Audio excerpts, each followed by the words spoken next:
Some men are shaped by loneliness, carved hollow by years of silence until they forget what their own voice sounds like. Ezra Blackwood knew this truth better than most, having spent 15 winters alone in the Colorado mountains with only the wind for company. His weathered cabin sat like a forgotten prayer among the pines, where he trapped fur and mined silver in blessed solitude.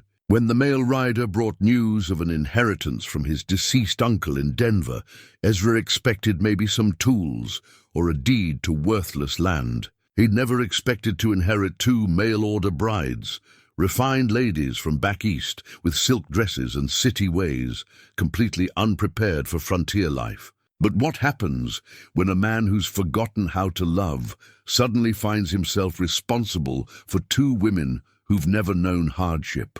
Before we jump back in, tell us where you're tuning in from. And if this story touches you, make sure you're subscribed, because tomorrow I've saved something extra special for you.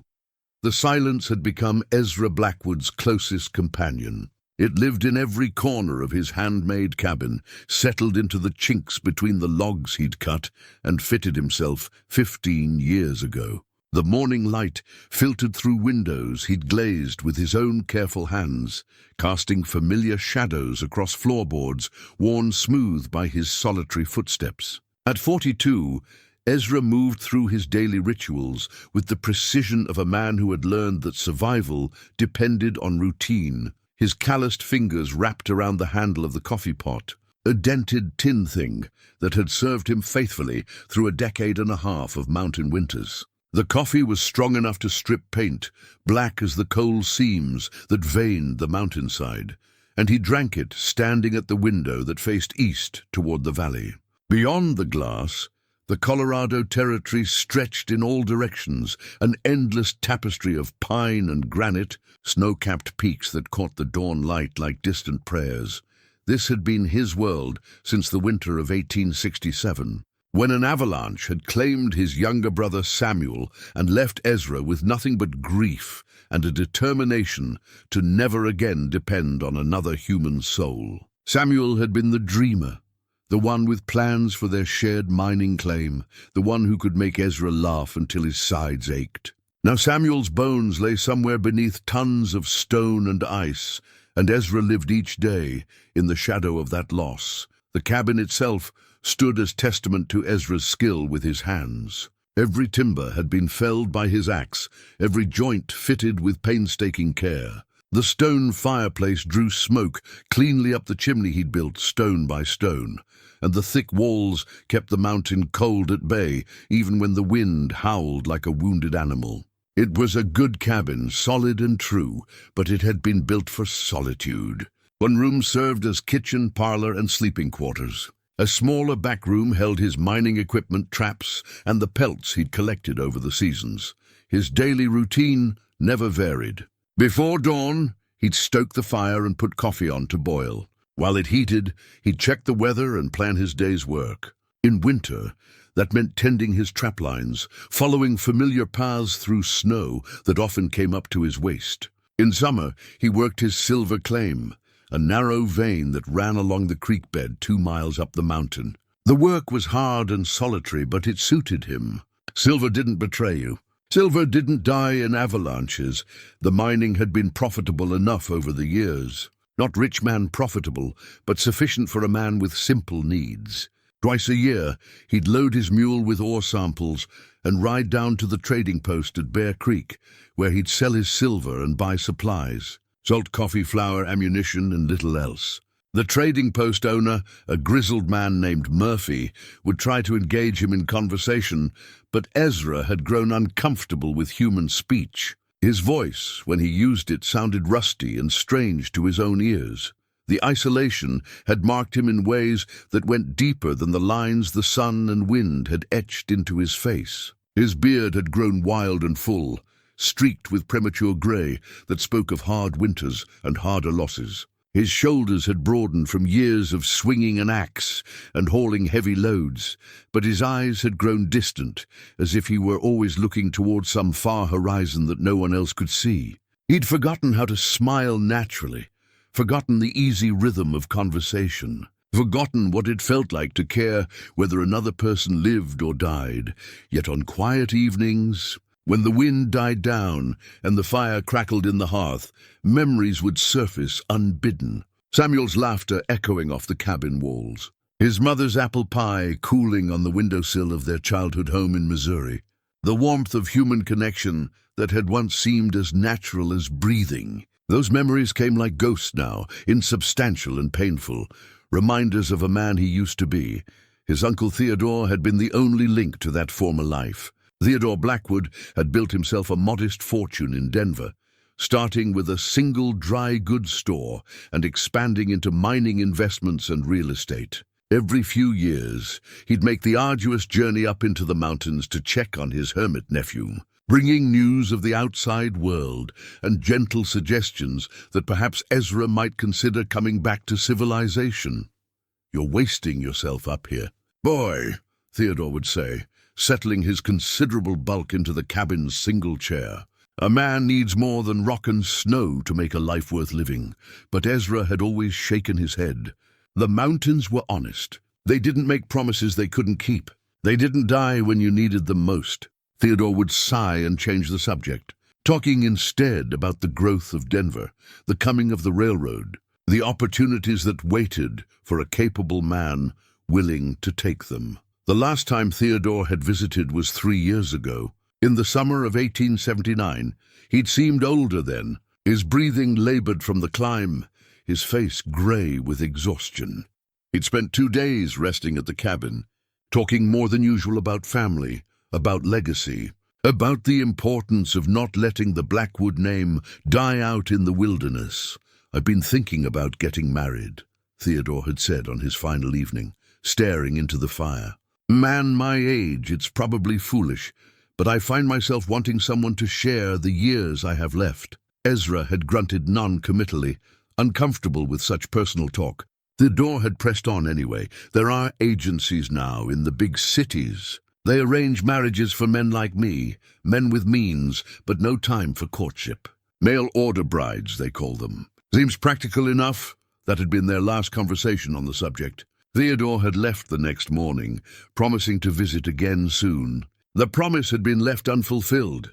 Word of his death had reached Ezra through Murphy at the trading post, a heart attack, sudden and final, in his Denver office on a busy Tuesday afternoon. Now, standing in his cabin, with the morning sun slanting through the windows, Ezra held Theodore's final letter in his weathered hands. The envelope bore the letterhead of a Denver law firm, and inside was news that would shatter his carefully constructed solitude like a gunshot through glass. The letter itself was formal, written in the precise hand of a legal clerk. It informed Ezra that he was the sole beneficiary of Theodore Blackwood's estate, inheriting not only his uncle's considerable wealth, but also what the lawyer termed certain personal arrangements that were finalized before Mr. Blackwood's untimely passing. Enclosed with the legal document were 2 smaller envelopes, each bearing a woman's name written in Theodore's familiar scrawl.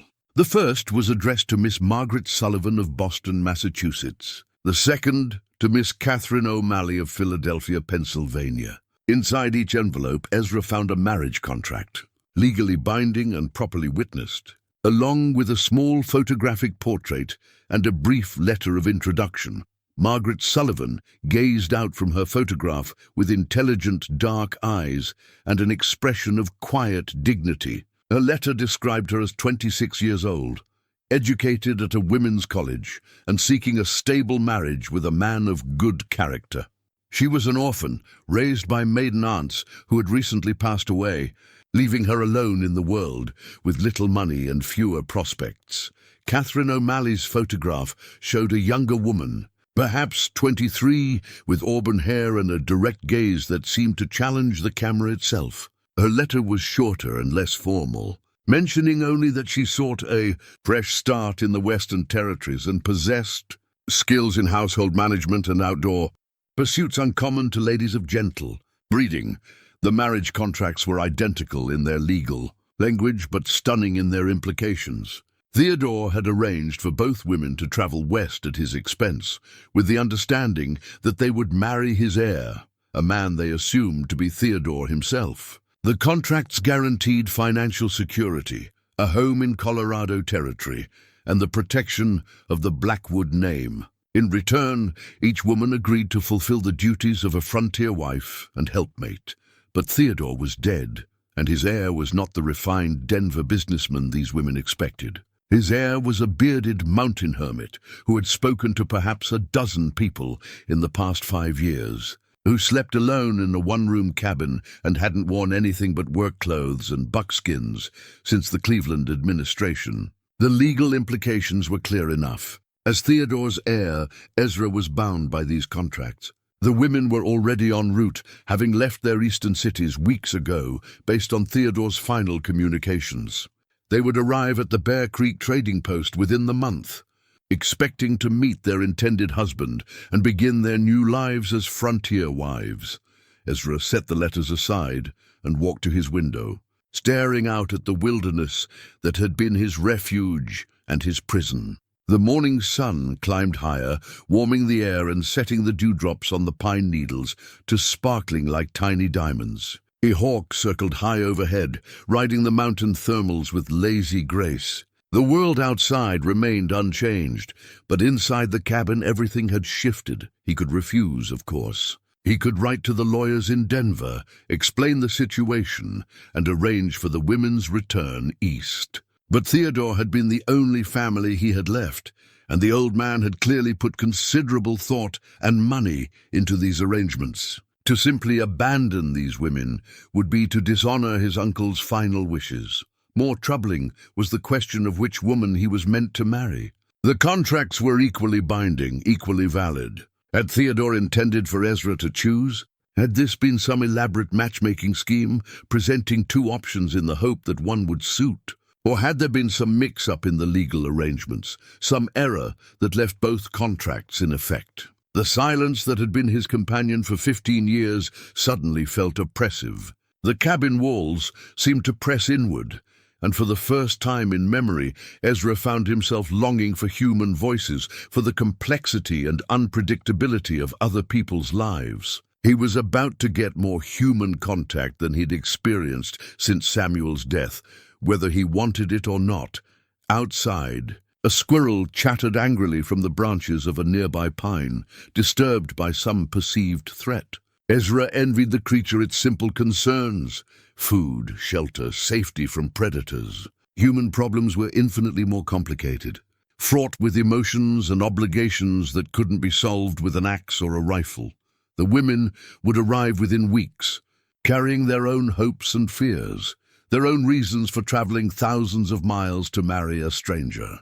They would find not the established businessman they expected, but a man who had forgotten how to live among civilized people. The collision of their worlds would change everything, would shatter the careful equilibrium he had built in the mountain silence. Ezra folded the letters carefully and placed them in the wooden box where he kept his few important papers. Then he looked around his cabin with new eyes, seeing it not as the perfect refuge he had created, but as the inadequate shelter it would become when 3 people tried to share its single room. Changes would have to be made. Preparations would have to be undertaken. And somehow he would have to remember how to be human again. The marriage contracts lay spread across Ezra's rough-hewn table like accusations, their formal language a stark contrast to the rustic cabin interior. He had read each document 3 times, hoping to find some loophole, some escape clause that would release him from this impossible situation. But the legal language was ironclad, witnessed and notarized, with Theodore's characteristic attention to detail.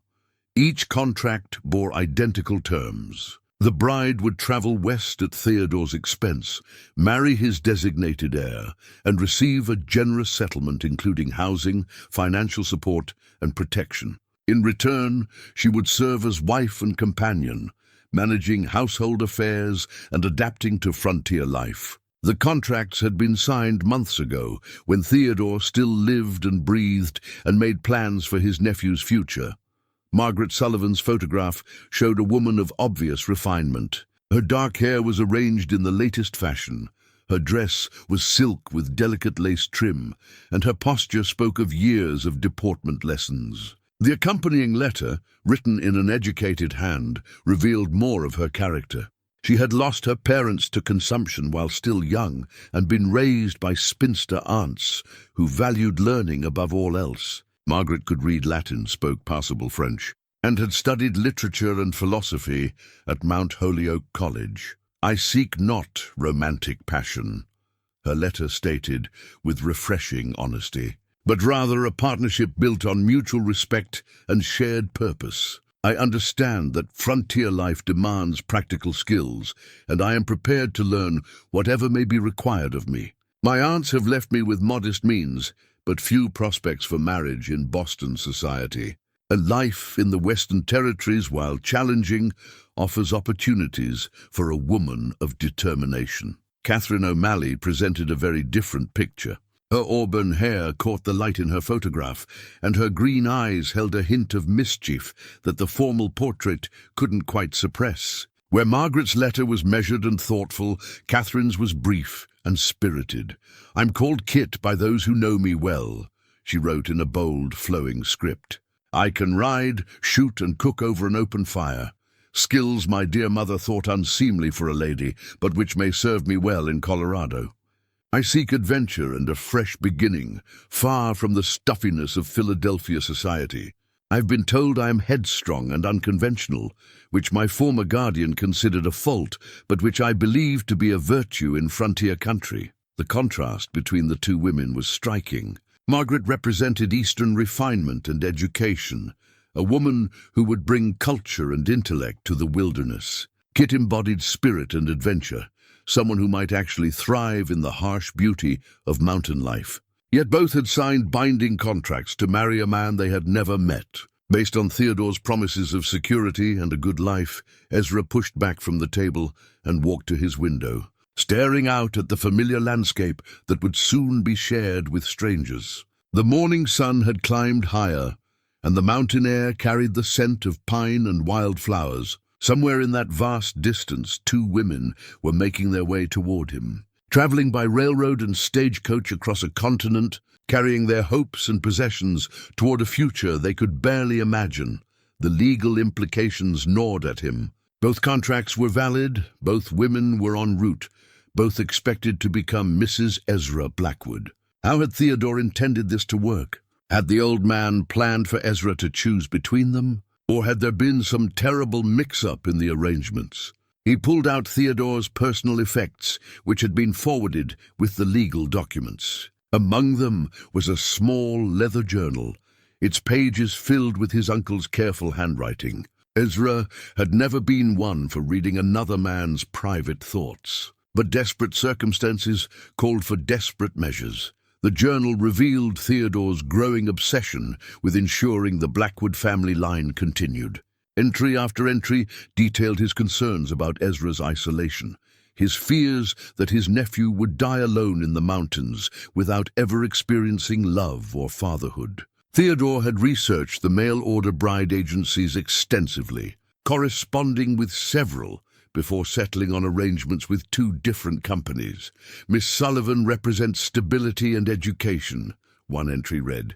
"She would bring refinement to Ezra's rough existence and could educate any children they might have. Miss O'Malley possesses the spirit and practical skills that frontier life demands. Either would make him a suitable wife, but perhaps the choice itself will draw him back into the world of human feeling." The final entries revealed Theodore's true scheme.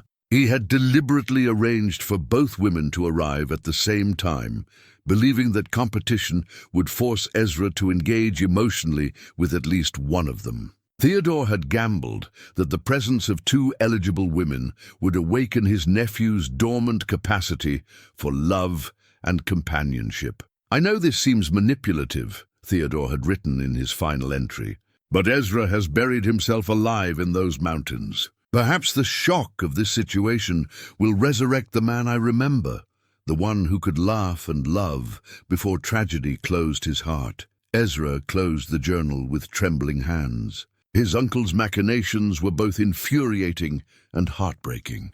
Theodore had loved him enough to orchestrate this elaborate scheme, but he had also condemned two innocent women to travel across the country based on false premises. Neither Margaret nor Kit knew about the other's existence. Each believed she was coming to marry Theodore Blackwood, a prosperous Denver businessman, not his wild hermit nephew. The ethical weight of the situation pressed down on him like a physical burden. He could write to both women, explain the truth, and arrange for their return east. But they had already left their former lives behind, had severed connections, and burned bridges in preparation for new beginnings. Margaret had given up her teaching position. Kit had left her guardian's house under circumstances that her letter hinted were less than amicable.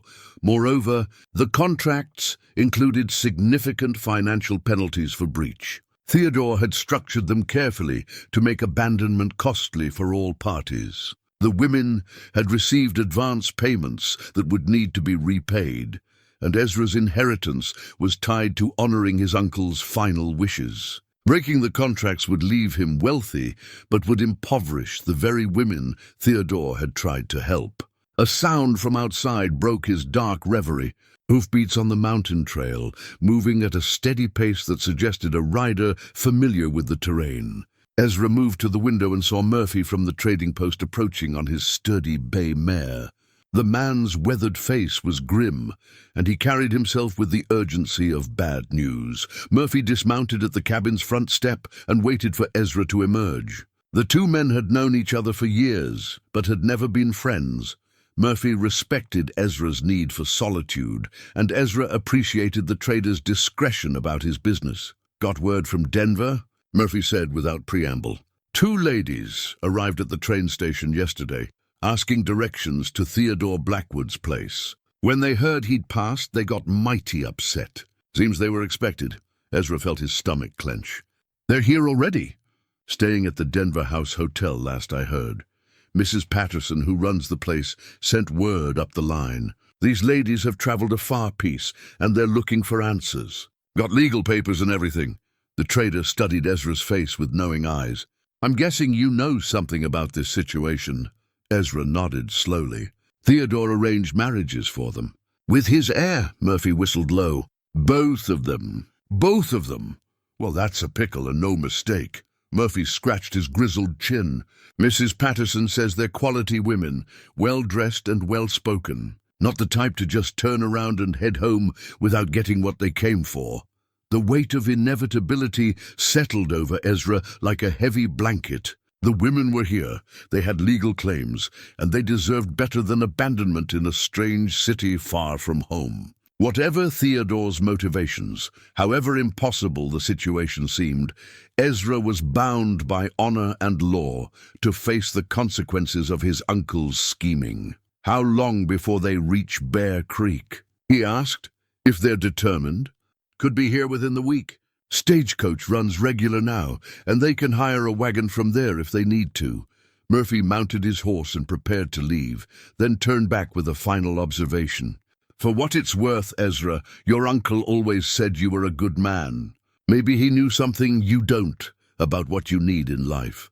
As the trader disappeared down the mountain trail, Ezra stood alone with the magnitude of his situation. Two women, strangers to each other and to him, were coming to claim their legal right to marriage and a new life. He had perhaps a week to prepare for their arrival, to decide how to handle an impossible situation with honor and compassion. The silence of his mountain refuge had been shattered forever. Soon, very soon, his carefully ordered world would be turned upside down by the presence of people who expected him to be someone he had forgotten how to be. The man who had lived alone for 15 years was about to discover whether isolation had preserved him or destroyed him. Time was running out for solitude, and Ezra Blackwood had no choice but to prepare for the storm that was coming. Margaret Sullivan stood at the window of her hotel room in Denver, watching the bustling street below with a mixture of fascination and growing dread. The silk dress she wore, her finest, saved for meeting her intended husband, felt increasingly inappropriate with each passing hour. The powder blue fabric with its delicate beadwork and intricate bustle had been the height of fashion in Boston, But here, in this rough frontier city, it marked her as clearly as if she wore a sign declaring her ignorance of Western ways. 3 days had passed since she and Catherine O'Malley had discovered the devastating truth about Theodore Blackwood's death. 3 days of confusion, tears, and difficult conversations with lawyers, who seemed more interested in protecting their deceased client's reputation than in helping two stranded women figure out what to do next. The meeting with Catherine had been awkward at first. They had encountered each other in the hotel lobby, two well-dressed women who clearly didn't belong in the rough surroundings, each carrying letters bearing the same Denver law firm's letterhead. Recognition had dawned slowly, followed by embarrassment, and then a strange sort of relief. At least they weren't facing this impossible situation alone. Catherine, Kit, as she insisted on being called, was everything Margaret was not. Where Margaret was reserved and thoughtful, Kit was impulsive and direct. Where Margaret chose her words carefully, Kit spoke her mind without apology. Yet in the 3 days they had spent navigating this crisis together, Margaret had come to appreciate the younger woman's strength and practical nature. "We can't just sit here forever," Kit said from across the room, where she was attempting to mend a torn hem on her traveling dress. Unlike Margaret's elaborate silk gown, Kit's clothing was practical, a simple brown wool dress that could withstand the rigors of travel. "Every day we delay costs us money we don't have, and I refuse to go crawling back to Philadelphia with my tail between my legs." Margaret turned from the window, noting the determined set of Kit's jaw. The auburn-haired woman had been pacing like a caged wildcat for the better part of the morning, and clearly chafing at their forced inactivity. The lawyers said, "This Ezra Blackwood needs time to consider the situation," Margaret said, though she felt as frustrated as Kit looked. "Perhaps he's as shocked by this development as we are." "Shocked or not, we have legal contracts," Kit replied, setting aside her sewing with more force than necessary. "Theodore Blackwood made promises, and his estate is bound to honor them. I didn't come 2,000 miles to be dismissed like some inconvenient package that arrived at the wrong address." Margaret sank into the room's single chair, feeling the weight of their impossible circumstances. In Boston, her life had been constrained but predictable. Teaching at the Young Ladies' Academy, caring for her aging aunts, attending literary society meetings. It had been a narrow existence but a secure one. The decision to answer Theodore's advertisement had taken all her courage. Driven by the knowledge that spinsterhood and poverty awaited her if she remained. "What if this Ezra Blackwood is nothing like his uncle?" she asked quietly. "What if he's some rough mountain man who sees us as unwanted burdens?" Kit stopped pacing and fixed Margaret with a steady gaze. "Then we make the best of it. Neither of us came here with illusions about romance, Margaret. We came for security, for a chance at a different life. Those things are still possible, even if our husband turns out to be different than we expected." The casual way Kit said "our husband" made Margaret's stomach clench. The lawyers had been evasive about the details, but it was clear that both contracts were legally binding. Either they would both have to agree to nullify their arrangements, or somehow the three of them would have to work out an accommodation that satisfied the legal requirements. "I keep thinking about what people will say," Margaret admitted. "In Boston, reputation was everything. A scandal like this would ruin a woman forever." Kit laughed, a sound that held more bitterness than humor. "In Philadelphia, I was already ruined. That's why I answered Theodore's advertisement in the first place. Out here we can be whoever we choose to be. Nobody knows our histories, nobody cares about Eastern gossip.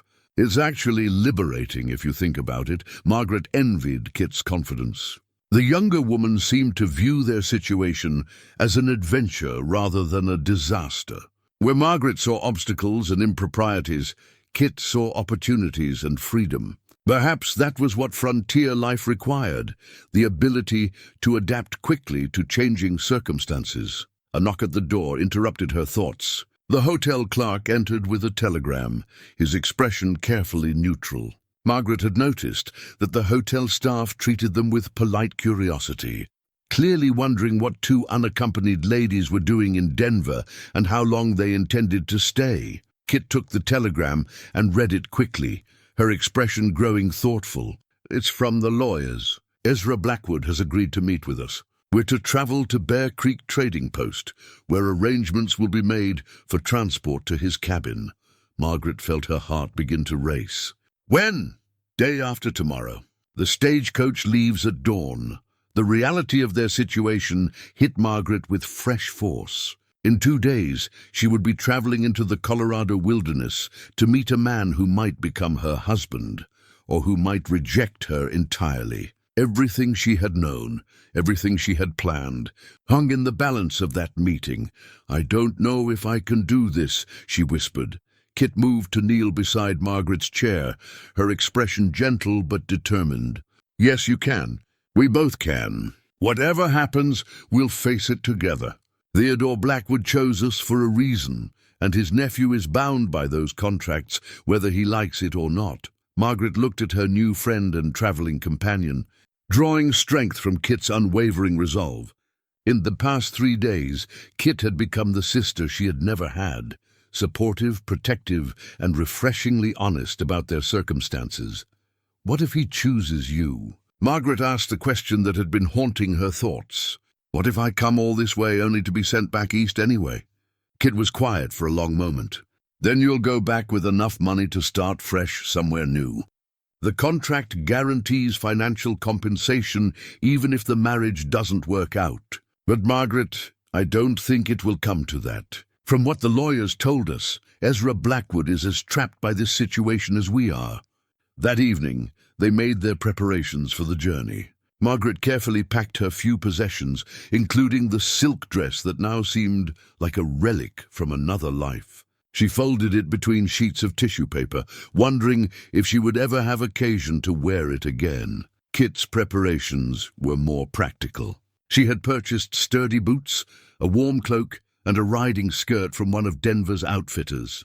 "If we're going to be frontier wives," she said with characteristic pragmatism, "we might as well dress the part." As night fell over Denver, Margaret lay in her narrow hotel bed and tried to imagine the man they would meet in 2 days. The lawyers had told them little beyond the fact that Ezra Blackwood was Theodore's nephew and heir, a man who lived alone in the mountains and made his living through mining and trapping. It painted a picture of someone very different from the refined businessman they had expected to marry. Sleep came fitfully, filled with dreams of endless mountain vistas and a bearded stranger whose face she couldn't quite see. In her dreams, the silk dress became tattered and dirty, transforming from a symbol of Eastern refinement into evidence of her complete unsuitability for Western life. But when morning came, Margaret found her resolve stronger than her fears. Kit was already awake, standing at the window and watching the sunrise paint the distant mountains gold and pink. There was something in her posture that spoke of eagerness rather than dread, as if she were looking forward to whatever lay ahead. "Are you ready for this?" Kit asked without turning from the window. Margaret joined her at the window, looking out at the vast wilderness that would soon become her home. Somewhere in those mountains was a man whose life was about to be disrupted as thoroughly as their own. Whatever happened in the days ahead, there would be no going back to the lives they had left behind. "No," Margaret said honestly. "But I'm going anyway." Kit smiled, the expression transforming her face from pretty to beautiful. "That's the spirit. Whatever else happens, this won't be boring." As the sun climbed higher over the Colorado Territory, 2 women from very different backgrounds prepared to venture into the unknown. Their silk dresses and Eastern refinement would soon be tested against the harsh realities of mountain life, but they would face those tests together. In the space of 3 days, strangers had become allies, and allies might yet become family. The stagecoach would leave at dawn, carrying them toward a destiny none of them had chosen, but all of them would have to face. The Winchester rifle rested across Ezra's knees as he sat on the trading post's covered porch, its blue steel barrel gleaming in the afternoon sun. He had been waiting for 3 hours, ever since Murphy sent word that the stagecoach was approaching with its unusual cargo. The rifle wasn't for protection. No one threatened Ezra Blackwood in these mountains, but holding the familiar Weight of the weapon steadied his nerves. Bear Creek Trading Post, squatted at the confluence of two mountain streams, a weathered collection of buildings that served the scattered population of miners, trappers and settlers who scratched out livings in the high country. Murphy's store occupied the largest building, its shelves stocked with everything from ammunition to patent medicine. A small stable housed horses and mules for rent, and a lean-to kitchen provided hot meals for travelers who could afford them. Ezra had ridden down from his cabin that morning, leading his pack mule and carrying supplies he didn't really need. The trip had been an excuse to escape the oppressive silence of his home, where every familiar object now seemed to mock him with reminders of his solitary existence. In a few hours, two women would arrive expecting to marry him, and he still had no clear idea how to handle the situation. The sound of wheels and hoofbeats echoed off the canyon walls, growing steadily louder. Ezra stood and leaned his rifle against the porch rail, straightening his shoulders in an unconscious gesture of preparation. He had bathed in the cold stream that morning and trimmed his beard with the same care he usually reserved for maintaining his traps. His clothes were clean, worn buckskins and a cotton shirt that had seen better days. But the best he owned. The stagecoach rounded the final bend and rolled into the trading post's dusty yard, its four horses blowing hard from the climb. The driver, a grizzled man named Henderson whom Ezra knew by sight, set the brake and climbed down from his perch. Two passengers emerged from the coach's interior, and Ezra felt his world shift on its axis. The first woman to step down was clearly Margaret Sullivan. Her photograph hadn't captured the natural grace of her movements or the quiet dignity in her bearing. She wore a traveling dress of deep green wool, practical but well-made, and her dark hair was arranged in a simple style that framed her intelligent face. She looked around the rough trading post with obvious uncertainty, but her expression showed determination rather than dismay. The second woman could only be Catherine O'Malley. Kit was smaller than Margaret, but carried herself with unmistakable confidence. Her auburn hair caught the light like burnished copper, and her green eyes took in every detail of her surroundings with obvious interest. She wore riding clothes, a divided skirt and sturdy boots that suggested she had given thought to the practical demands of frontier life. For a moment, the three of them simply stared at each other across the dusty yard. Ezra was acutely aware of how he must appear to these refined women, a rough mountain man with calloused hands and sun-weathered skin, as different from their deceased benefactor as a wolf from a house cat. Margaret spoke first, her voice carrying the cultured tones of Eastern education. "Mr. Blackwood, I presume?" Ezra nodded, suddenly conscious that his own voice would sound rusty from disuse. "Ma'am, both of you." He cleared his throat and tried again. "I reckon we need to talk." Kit stepped forward with characteristic directness. "I'm Catherine O'Malley, though I prefer Kit. This is Margaret Sullivan. I assume you've read our contracts and understand the situation we're all in." "I have," Ezra replied, appreciating her straightforward approach. "It's a complicated mess, and that's the truth." Murphy emerged from his store, drawn by the arrival of the stagecoach. He nodded to the women and gestured toward his establishment. "Ladies, you're welcome to freshen up inside while you folks sort things out. Got coffee hot and biscuits if you're hungry." Margaret's relief was obvious. "That would be very kind, thank you." As the women gathered their belongings from the stagecoach, Ezra found himself studying them with new eyes. Both were prettier than their photographs had suggested, but more importantly, both carried themselves with the kind of inner strength that suggested they might actually survive frontier life. Margaret's reserve spoke of careful thought and moral conviction, while Kit's energy suggested someone who embraced challenges rather than shying away from them. Inside Murphy's store, the atmosphere was awkward but not hostile.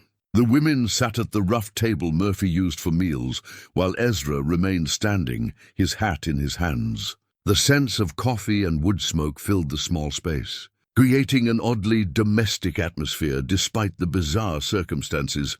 "I want to be honest with both of you," Ezra began, his voice growing stronger as he warmed to his subject. "Theodore was my uncle, and I loved him, but he had no right to arrange marriages for me without my knowledge. You've been deceived, and I'm sorry for that. Margaret's face showed her disappointment clearly. Then you intend to nullify the contracts? I didn't say that. Ezra pulled up a chair and sat across from them, the movement bringing him into their circle rather than keeping him apart. The contracts are legal and binding. Theodore made commitments, and as his heir, I'm bound to honor them. The question is how we work this out in a way that's fair to everyone. Kit leaned forward, her interest clearly piqued. What are you proposing? Ezra had spent the better part of a week wrestling with this question, and his answer came slowly. My cabin isn't set up for 3 people. It would need to be expanded, made more comfortable. That would take time, maybe the whole summer. In the meantime, you could stay here at the trading post, get used to mountain life, decide if you want to go through with this. And then, Margaret asked quietly, then one of you marries me, and the other receives a settlement generous enough to start fresh wherever she chooses. The silence that followed was heavy with unspoken implications. Both women understood that they were essentially in competition for security and a future, while the man they barely knew would have to choose between them. Kit broke the silence with typical bluntness. How would you decide? Draw straws? Flip a coin? Despite everything, Ezra found himself almost smiling at her irreverence. I was hoping we might get to know each other first. See if any of us actually suit. Margaret spoke with careful precision. You're suggesting a courtship? Under these circumstances, I'm suggesting we try to make the best of a situation none of us chose, Ezra replied. Theodore thought he was doing right by all of us. Maybe we can prove him right, or maybe we'll discover he was wrong. But we won't know unless we try. Kit stood and walked to the small window that looked out on the mountain peaks. What's your cabin like? How far from here? About 8 miles up the mountain. 1 room, stone fireplace, good well. I built it myself after my brother died. You lived alone all this time? Margaret asked, and there was something in her voice that might have been sympathy. 15 years, Ezra confirmed. Since the avalanche took Samuel. Kit turned from the window, her expression thoughtful. Show me your hands. Ezra blinked, confused by the unexpected request. Ma'am? Your hands. Show them to me. Ezra extended his hands, palms up. They were scarred from years of hard work, calloused from axe handles and rope, but clean and well kept. Kit examined them with the intensity of someone reading a book. These are working hands, she said finally. Capable hands. A man who builds his own cabin and lives alone in the mountains for 15 years isn't helpless or lazy. She looked up to meet his eyes. I can respect that. Margaret was studying Ezra's face with equal intensity. You said your brother died in an avalanche. Were you with him? The question hit like a physical blow, bringing back memories Ezra usually kept buried. Yes, we were checking our trapline when it came down. I tried to dig him out, but... He stopped, unable to finish the sentence. I'm sorry, Margaret said quietly. That explains a great deal about why you chose isolation. Her understanding surprised him. Most people, when they heard about Samuel's death, offered empty platitudes or changed the subject. Margaret's simple acknowledgement of his pain felt like absolution. Murphy cleared his throat from behind the counter. Hate to interrupt, but I should mention that my wife could put the ladies up proper-like. We've got a spare room, and Sarah would welcome the female company. Kit and Margaret exchanged glances, some silent communication passing between them. Finally, Kit nodded. We'd be grateful for the accommodation, Mr. Murphy, and we'd be happy to pay for our keep. As afternoon faded toward evening, the 3 of them sat around Murphy's table and began the delicate process of getting acquainted. Ezra found himself talking more than he had in years, drawing out stories and memories he had thought lost forever. Margaret asked thoughtful questions about mountain life and the practical challenges of frontier living. Kit wanted to know about hunting and trapping, about the skills needed to survive in the wilderness. When full darkness fell, Ezra knew he needed to return to his cabin. The night ride would be dangerous, but staying at the trading post would force an intimacy he wasn't ready for. I'll be back tomorrow, he told them as he prepared to leave.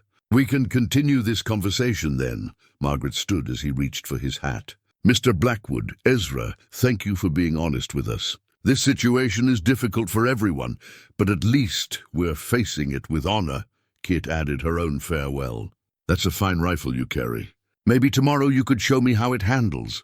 As Ezra rode up the mountain trail under a canopy of stars, he reflected on the strange turn his life had taken. 2 days ago, he had been a hermit with no human contact beyond Murphy's occasional visits. Now he was courting 2 women simultaneously, both of whom had traveled across a continent to marry him.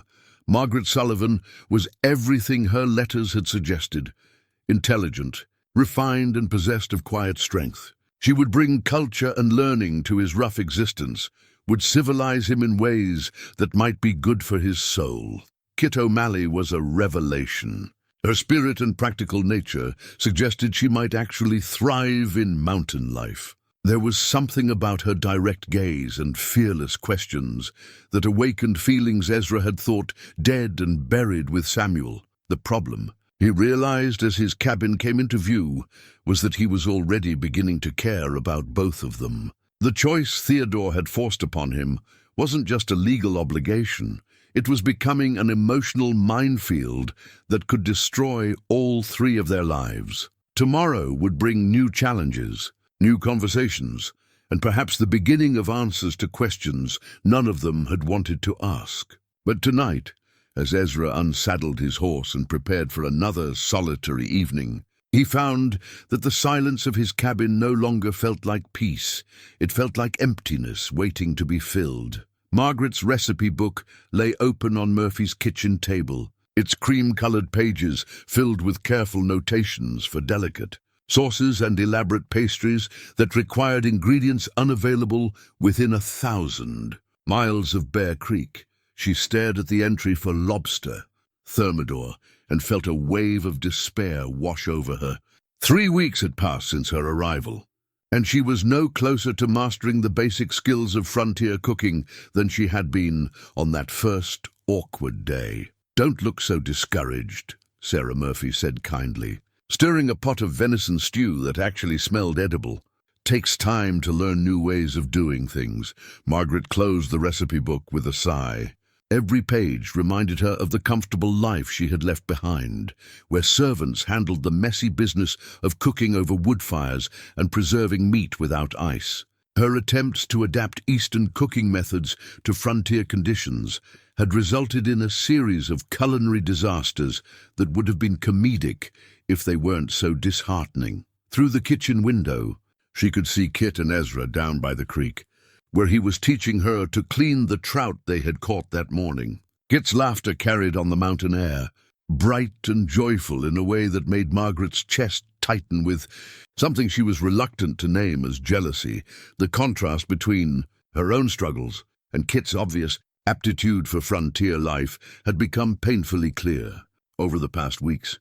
Where Margaret fumbled with unfamiliar tools and unfamiliar methods, Kit seemed to instinctively understand what mountain life required. She could start a fire without matches, mend torn clothing with neat stitches, and had even convinced Ezra to teach her basic marksmanship. "She's a natural," Sarah observed, following Margaret's gaze. "Some folks are just born to this life." Margaret nodded, trying to keep the bitterness from her voice.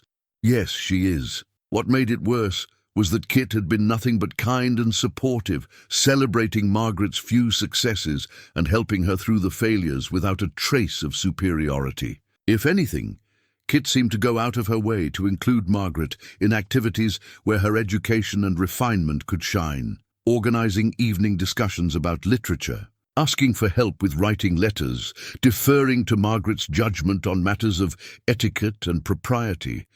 But when it came to the practical skills that would determine who could truly thrive as Ezra's wife, the winner was obvious. Margaret had watched Ezra's face during Kit's shooting lesson yesterday, had seen the pride and admiration in his eyes as Kit consistently hit targets that would have challenged an experienced hunter. The same expression appeared when Kit helped him repair a damaged bridle, or when she instinctively knew to add more wood to a fire before it burned too low. With Margaret, Ezra was patient and encouraging, but she could see him struggling not to wince when she over-salted the beans, or when her attempts to milk Murphy's cow resulted in more milk on the ground than in the pail. He praised her efforts, but his praise felt like consolation prizes rather than genuine admiration. The kitchen door opened and Kit entered with her usual energetic stride, carrying a string of cleaned trout. Her riding skirt was damp from kneeling by the creek, and her cheeks were flushed from the mountain air. But she looked vibrantly alive in a way that made Margaret feel pale and inadequate by comparison. "These should make a lovely dinner," Kit announced, setting the fish on the preparation table. "Ezra showed me how to clean them properly. It's all in the angle of the knife." She paused, noticing Margaret's expression. "Is everything all right?" Margaret forced a smile. "Of course. I was just reviewing my recipes, trying to find something suitable for mountain cooking." Kit wiped her hands on a dish towel and moved to look over Margaret's shoulder at the open book. "Lobster Thermidor. That sounds elegant. What's in it?" "Lobster, cream sauce, fine brandy, imported cheese," Margaret listed with growing despondency. "Nothing we can obtain here, in other words. Then we'll have to adapt it," Kit said with characteristic optimism. "Use trout instead of lobster, maybe. Milk instead of cream? There must be ways to capture the essence of the dish using frontier ingredients." Sarah Murphy looked up from her stew pot with interest. "Now that's creative thinking. I'd be curious to see what you two could come up with working together." The suggestion sparked something in Margaret's mind. She had been so focused on what she couldn't do that she had overlooked what she could do. Her education and knowledge of cooking principles could be valuable if she learned to apply them creatively to available ingredients. "You're right," Margaret said, feeling a spark of her old confidence returning. "The techniques are what matter, not the specific ingredients." "I could modify the approach." Kit clapped her hands together. "Exactly. And I can help with the practical parts, getting the fire temperature right, timing everything properly. We make a good team." As they began planning their experimental dinner, Margaret felt some of her jealousy ebbing away. Kit wasn't trying to outshine her. She genuinely wanted both of them to succeed. The younger woman's competitive spirit seemed focused on conquering the challenges of frontier life rather than on competing for Ezra's attention. But even as Margaret appreciated Kit's friendship, she couldn't ignore the growing bond between Kit and Ezra. They shared an easy camaraderie that came from similar temperaments and compatible skills. When they worked together, whether cleaning fish or planning trap routes, they moved with an unconscious synchronization that spoke of natural partnership. Margaret, by contrast, felt like she was constantly swimming upstream. Every task required careful instruction. Every skill had to be learned from scratch. She was grateful for Ezra's patience, but she could see that her struggles exhausted him. He never complained, but she noticed the slight slump of his shoulders when she failed at something that should have been simple. The careful way he rephrased instructions when her first attempts went wrong. Late that afternoon, while Kit and Ezra were checking the trap lines, Margaret sat on the trading post's porch and forced herself to confront an uncomfortable truth. She had come west expecting to marry a prosperous businessman who would appreciate her refinement and education. Instead, she found herself competing for a mountain man who needed a partner, capable of sharing the harsh realities of wilderness. Life. Kit emerged from those realities like a wildflower pushing through. Snow, natural, resilient, and surprisingly beautiful. Margaret felt more like a hothouse orchid, exotic perhaps, but fundamentally unsuited to the climate. The sound of returning horses broke her melancholy reverie. Ezra and Kit rode into the trading post yard, their saddlebags heavy with the day's catch. They were deep in conversation about something that had Kit gesturing animatedly, and Ezra was actually smiling, a rare expression that transformed his weathered features. Margaret watched them dismount and tend to their horses with practiced efficiency, noting how they worked together without need for discussion. Kit handed Ezra tools before he asked for them, and he automatically steadied her stirrup as she loosened her saddle. These small courtesies spoke of a growing intimacy that had nothing to do with romance and everything to do with genuine compatibility. "Good day?" Margaret asked as they approached the porch. Excellent, Kit replied enthusiastically. We found sign of a beaver colony up the North Fork. Ezra thinks it might be worth setting traps there come winter. Kit has good instincts for reading animal sign, Ezra added. Spotted tracks I almost missed. The pride in his voice was unmistakable, and Margaret felt her heart sink another notch. When Ezra spoke about her accomplishments, her knowledge of literature, her ability to calculate accounts in her head, her skill at letter writing, his tone was respectful, but distant. When he spoke about Kit's achievements, warmth crept into his voice, despite his efforts to remain neutral. That evening, Margaret and Kit collaborated on dinner, adapting one of Margaret's recipes to use trout, wild onions, and herbs Kit had identified during their ride. The result was surprisingly successful, a creamy fish dish that earned genuine praise from both Murphy and Ezra. Now, this is what I call fine cooking, Murphy declared, savoring another bite. You ladies make quite a team. Margaret felt a flush of pleasure at the compliment, but it was tempered by the knowledge that the partnership had succeeded primarily because of Kit's practical skills. Margaret had provided the theoretical knowledge, but Kit had made it work in practice. After dinner, as had become their custom, the three of them sat on the porch and talked while the mountain sunset painted the sky in brilliant shades of gold and crimson. These conversations had become the highlight of Margaret's days, a chance to contribute meaningfully using her education and intellectual curiosity. Tonight, Kit was asking about Ezra's mining operation, clearly fascinated by the technical aspects of extracting silver from rock. Her questions were intelligent and practical, focused on the tools and techniques required rather than the romantic notion of striking it rich. The silver vein runs along the creek bed, Ezra explained, sketching rough diagrams in the dust with a stick. Water helps separate the ore from the surrounding rock, but it also makes the work dangerous. Flash floods can come down without warning. Kit studied the diagram intently. Is that what happened to your brother? A flood. Margaret held her breath. In 3 weeks, none of them had dared ask directly about Samuel's death. Ezra's face darkened, and for a moment she thought he wouldn't answer.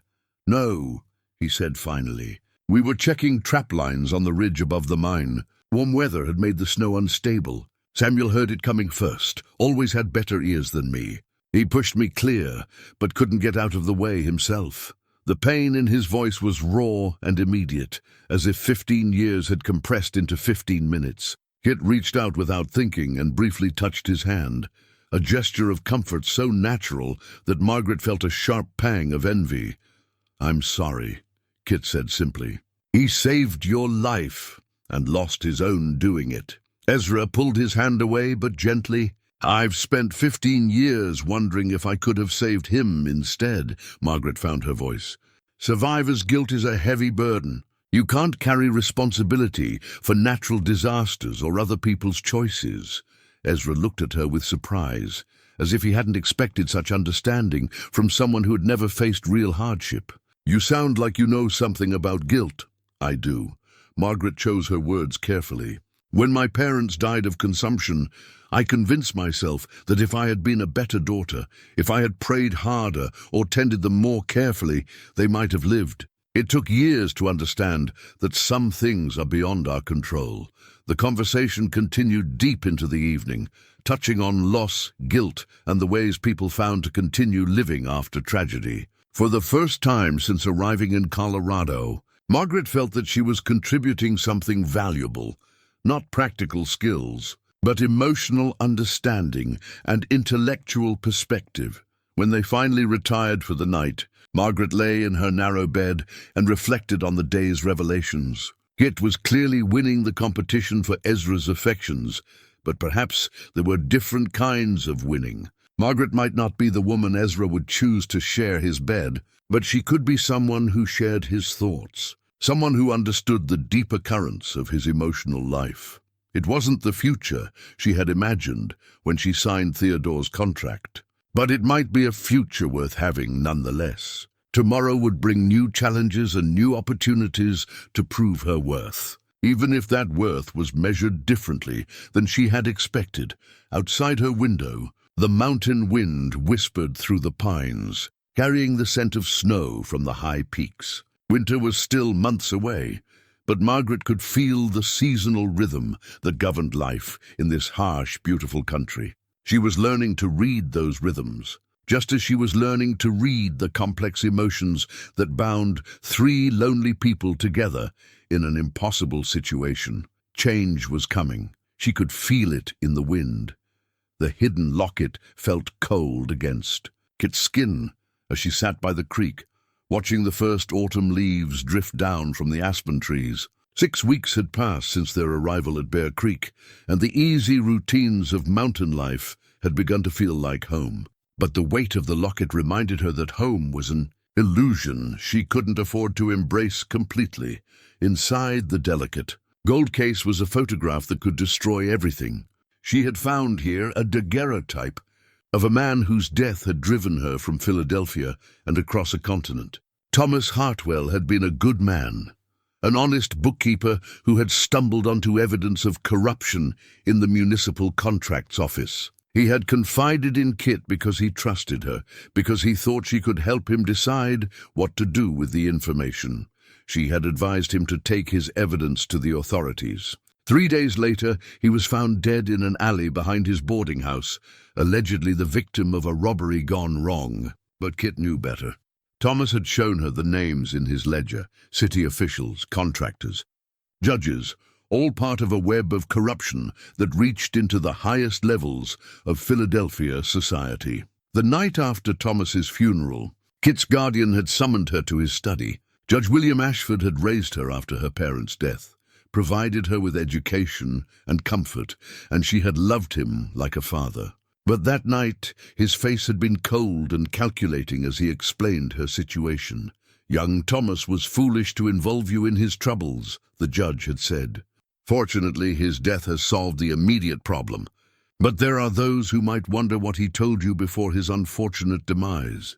Kit had stared at the man she thought she knew, seeing him clearly for the first time. "You're part of it. The corruption," Thomas discovered. "I am a practical man who understands how cities function," Ashford had replied. "And you, my dear, are a young woman who will learn to be equally practical. You will forget whatever Thomas might have told you, and you will never speak of these matters to anyone."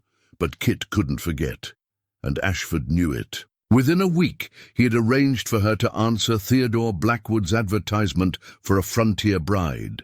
The marriage contract was his solution, a way to remove Kit from Philadelphia while maintaining plausible deniability about her departure. "You'll have a good life in Colorado," he had told her as she prepared to leave.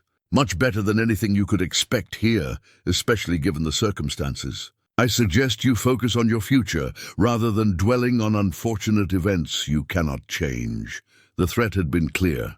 If she ever returned to Philadelphia, if she ever spoke about what Thomas had discovered, her life would be worth no more than his had been. Now, sitting by the mountain creek with the autumn sun warm on her face, Kit touched the locket and wondered what Thomas would think of the woman she had become. She had found happiness here, had discovered skills and strengths she never knew she possessed. More troubling, she had found herself falling in love with a man who believed she was exactly what she appeared to be, a spirited young woman seeking adventure in the western territories.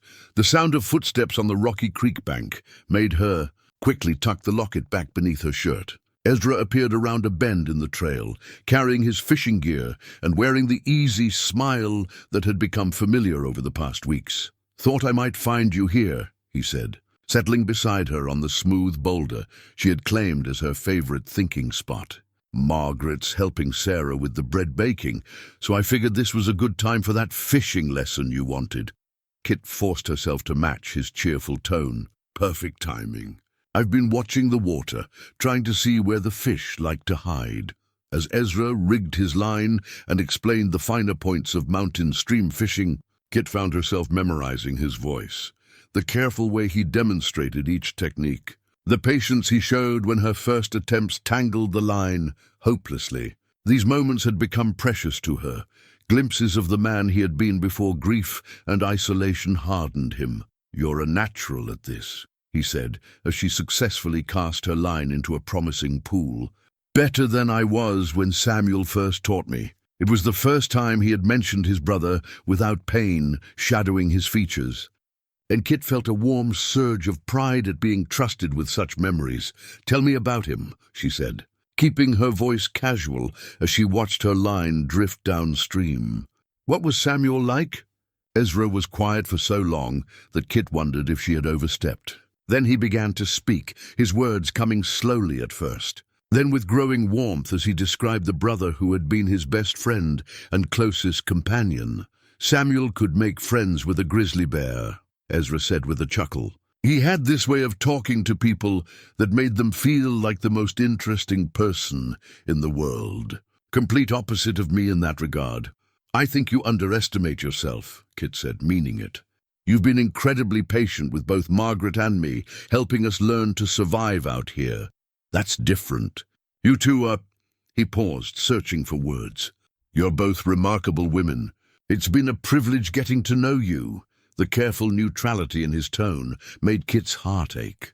She knew Ezra was struggling with the impossible choice Theodore had forced upon him, and she could see the strain it was causing. Margaret was clearly struggling with frontier life, but she was also proving herself to be intelligent, thoughtful, and genuinely kind. Kit respected her rival even as she hoped to defeat her. "Ezra," Kit said carefully, "what happens when winter comes? We can't stay at the trading post indefinitely." His jaw tightened. "I know. I've been thinking about that." He reeled in his line and cast again, the motion sharp with suppressed tension. "The cabin needs work before the snow flies. More room, better insulation. It'll take most of the remaining good weather to get it ready. And then I suppose we'll have to make some decisions." Kit felt a chill that had nothing to do with the mountain air. "About which one of us you'll marry." Ezra was quiet for a long moment, his attention seemingly focused on his fishing line. "It's not that simple anymore," he said finally. "When this whole situation started, I thought it would be a matter of choosing which woman could best adapt to mountain life. But both of you have adapted, just in different ways." Kit's heart began to race. "What do you mean?" "Margaret brings things to this life that I didn't know I was missing. Intelligence, culture, a different way of looking at the world. When she talks about books or ideas, it reminds me that there's more to existence than just survival." Kit felt her hopes begin to crumble. But Ezra wasn't finished. "And you," he said, turning to look at her directly, "you make me remember what it feels like to have a partner. Someone who understands this life instinctively, who can share the work and the hardships without making them feel like burdens." "But," Kit prompted, hearing the hesitation in his voice, "but it's not just about compatibility or practical skills. There's something else, something that—" He trailed off, seeming to struggle with words that had no precise meaning. Kit thought she understood what he couldn't say. There was attraction between them, a growing emotional connection that went beyond friendship or partnership. She felt it too, a pull that had nothing to do with legal contracts or practical considerations. "I know," she said quietly. "I feel it too." The admission hung between them like a confession, changing the nature of their conversation from practical to deeply personal. Ezra's fishing line drifted forgotten as he studied her face with an intensity that made her breath catch. "Kit," he said, and her name on his lips sounded like a caress. "I need you to know that whatever happens, whatever decision gets made, it won't be because you aren't enough," she supplied when he struggled for words. "Perfect," he said simply.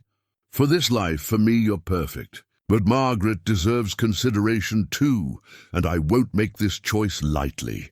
Kit nodded, understanding more than he realized. The weight of her hidden locket seemed to grow heavier as she contemplated the irony of her situation. She was falling in love with a man who valued honesty above all else, while hiding a secret that could endanger them all. That evening, as the three of them shared dinner at Murphy's table, Kit watched Margaret with new eyes. The older woman was beginning to find her place in mountain life, contributing her own strengths to their unconventional household. She had taken over the trading post's bookkeeping, bringing organization and efficiency to Murphy's chaotic record-keeping. She helped Sarah with the more complex cooking, adapting Eastern recipes to frontier ingredients with increasing success. More importantly, Margaret was becoming a friend, someone Kit genuinely cared about and respected. The thought of competing against her for Ezra's affections felt increasingly uncomfortable, especially knowing that Margaret's feelings were becoming as engaged as her own. After dinner, Kit excused herself early and walked out into the crisp autumn evening. The stars were brilliant in the thin mountain air, and she could smell snow on the wind from the high peaks. Winter was coming, bringing with it decisions that would change all their lives. She touched the locket through her shirt and made a silent promise to Thomas Hartwell's memory. Whatever choice she made about her future, she would make it honestly. If she was going to compete for Ezra's love, it would be as herself, all of herself, including the dangerous secrets she carried. The question was whether Ezra and Margaret could accept the truth about who she really was and why she had come west, and whether telling that truth would destroy the new life she had found in the Colorado mountains. Time was running out for deception, just as it was running out for summer. Soon, very soon, all their secrets would have to come into the light. The wanted poster was crumpled and travel-stained, but the image was unmistakably clear. Kit's heart stopped as she stared at her own face sketched in black ink above words that made her blood run cold. Wanted for questioning Catherine Elizabeth O'Malley. Reward $500. Contact Federal Marshal's Office, Philadelphia. Murphy held the poster with obvious reluctance, his weathered face grim in the trading post's lamplight. 3 men rode in this afternoon while you folks were up at the mine. Federal Marshals, they said, asking questions about a young woman matching your description. The small group gathered in Murphy's store felt the weight of the moment. Ezra stood behind Kit's chair, his hand resting protectively on her shoulder. Margaret sat across the table, her face pale but determined. Sarah Murphy busied herself with unnecessary tasks, clearly uncomfortable with the sudden tension that had invaded her peaceful domain. What did you tell them? Ezra asked, his voice carefully controlled. Told them I hadn't seen anyone matching that description, Murphy replied. But they're not fools, and they're not giving up easy. They're camped down by Willow Creek, and they've sent word to the other trading posts in the territory. Kit forced herself to breathe steadily as she examined the poster more closely. The sketch was accurate enough that anyone who knew her would recognize it immediately. Below her image, the text described her as a material witness in a federal investigation of municipal corruption. There was no mention of murder, but Kit knew that was merely a tactical omission. Kit, Margaret said gently, perhaps you should tell us what this is really about. The moment Kit had been dreading for months had finally arrived. She looked around the circle of faces, people who had become her family, her anchor in a turbulent world, and knew that her deception was about to cost her everything she had found here. My real name is Catherine Elizabeth O'Malley, she began, her voice barely above a whisper. But the rest of what I told you isn't entirely true. She told them about Thomas Hartwell, about the evidence he had discovered, about his death and Judge Ashford's threats. The words came easier than she had expected, as if she had been rehearsing this confession for months. When she finished, the silence in the room was deafening. Ezra was the first to speak. You witnessed a murder. I believe Thomas was murdered, yes. But I have no proof beyond my certainty that his death was too convenient for the men he was investigating. And you came west to escape these people? Margaret asked. Judge Ashford arranged it. He thought marriage to a frontier businessman would solve his problem, removing me from Philadelphia while making it look like a natural choice rather than exile. Kit's laugh was bitter. He had no idea he was sending me to exactly the kind of man who would value honesty above everything else. Ezra's hand tightened on her shoulder. Why didn't you tell us? We could have what? Kit interrupted. Hidden a federal fugitive? Lied to law enforcement? I've already brought enough danger into your lives without asking you to become accessories. Margaret leaned forward, her expression intense. Kit, if you're a material witness to corruption, why are you running? Why not testify and help bring these criminals to justice? Because Thomas is dead, and they'll kill me too if I try to expose them. Judge Ashford has connections throughout the federal system. These marshals might be honest, or they might be in Ashford's pocket. I have no way of knowing which. Murphy cleared his throat. Well, honest or not, they're getting suspicious. Asked a lot of specific questions about Eastern women, about new arrivals, about anyone who might be traveling under an assumed name. How long before they figure out where I am? Kit asked. Hard to say. Could be days, could be weeks. Depends on how determined they are and how much help they get from local folks. Ezra moved to the window and peered out into the darkness. 3 men, you said? 3 that I saw. Could be more. Kit felt the walls closing in around her. For months, she had allowed herself to believe that distance and time would protect her, that she could build a new life far from the corruption and violence of Philadelphia. But the long arm of federal law enforcement had finally reached into the Colorado mountains. I have to leave, she said quietly. Tonight, if possible. Before they connect me to the trading post. No! Ezra's voice was firm. Running will only make you look guilty. I am guilty, Kit replied. Of obstruction of justice, of fleeing federal investigators, of lying to federal agents about my identity. If they take me back to Philadelphia, Judge Ashford will make sure I disappear, just like Thomas did. Margaret stood and began pacing, her mind clearly working through the implications. There has to be another way. If you're truly a material witness to federal crimes, there must be someone in the government who would protect you in exchange for your testimony. Who? Kit asked desperately. I don't know which officials can be trusted. For all I know, these marshals have orders to make sure I never reach a courtroom alive. Sarah Murphy, who'd been quietly listening from behind the counter, finally spoke up. What about the territorial governor? Federal marshals have to answer to him when they're operating in Colorado. He might be able to sort out whether these men are legitimate or not. Murphy nodded thoughtfully. Sarah's got a point. Governor's office in Denver might be able to verify whether this is a legitimate federal investigation or something else entirely. Kit felt a flicker of hope, but it was quickly extinguished by practical concerns. Even if the governor could help, how would we reach him? Those marshals are watching the roads, and Denver is 3 days' ride under the best conditions. We could get word to him, Ezra said, his tactical mind clearly engaging with the problem. Murphy knows people on the Denver route. A message could reach the governor's office faster than you could travel there yourself. And in the meantime, Kit asked, in the meantime, we keep you safe and hidden until we know who we're dealing with. Margaret stopped pacing and turned to face the group. There's something else to consider. If Kit is right about Judge Ashford's corruption, then she's not just running from personal danger. She's carrying evidence that could expose criminals in positions of power. That makes her valuable to the right people. Kit pulled the locket from beneath her shirt and opened it, revealing Thomas Hartwell's photograph. This is all the evidence I have.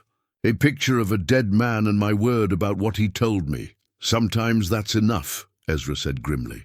Especially if there are other people willing to come forward once they see someone taking a stand. Murphy stood and moved to his safe, returning with a sheet of paper and a pencil. I'll write to my contact in Denver tonight. He can get word to the governor's office, explain the situation, ask for guidance. But it'll take time.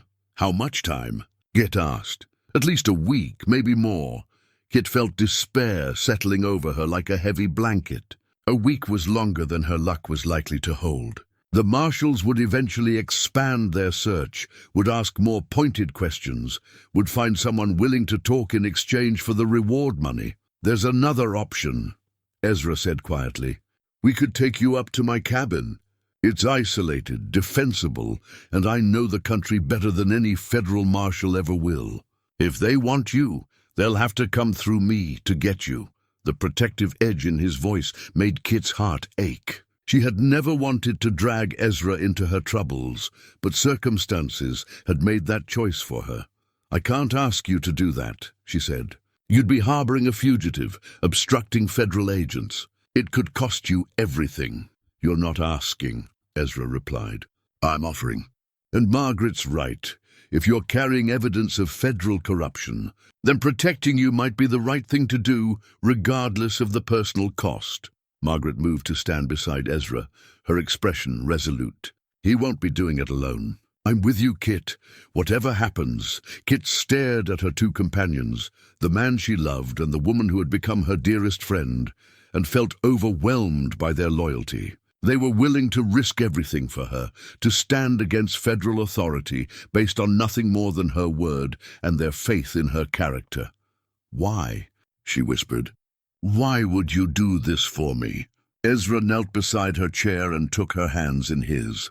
"Because 3 months ago, I was a dead man walking through the motions of living. You and Margaret brought me back to life, reminded me what it means to care about other people.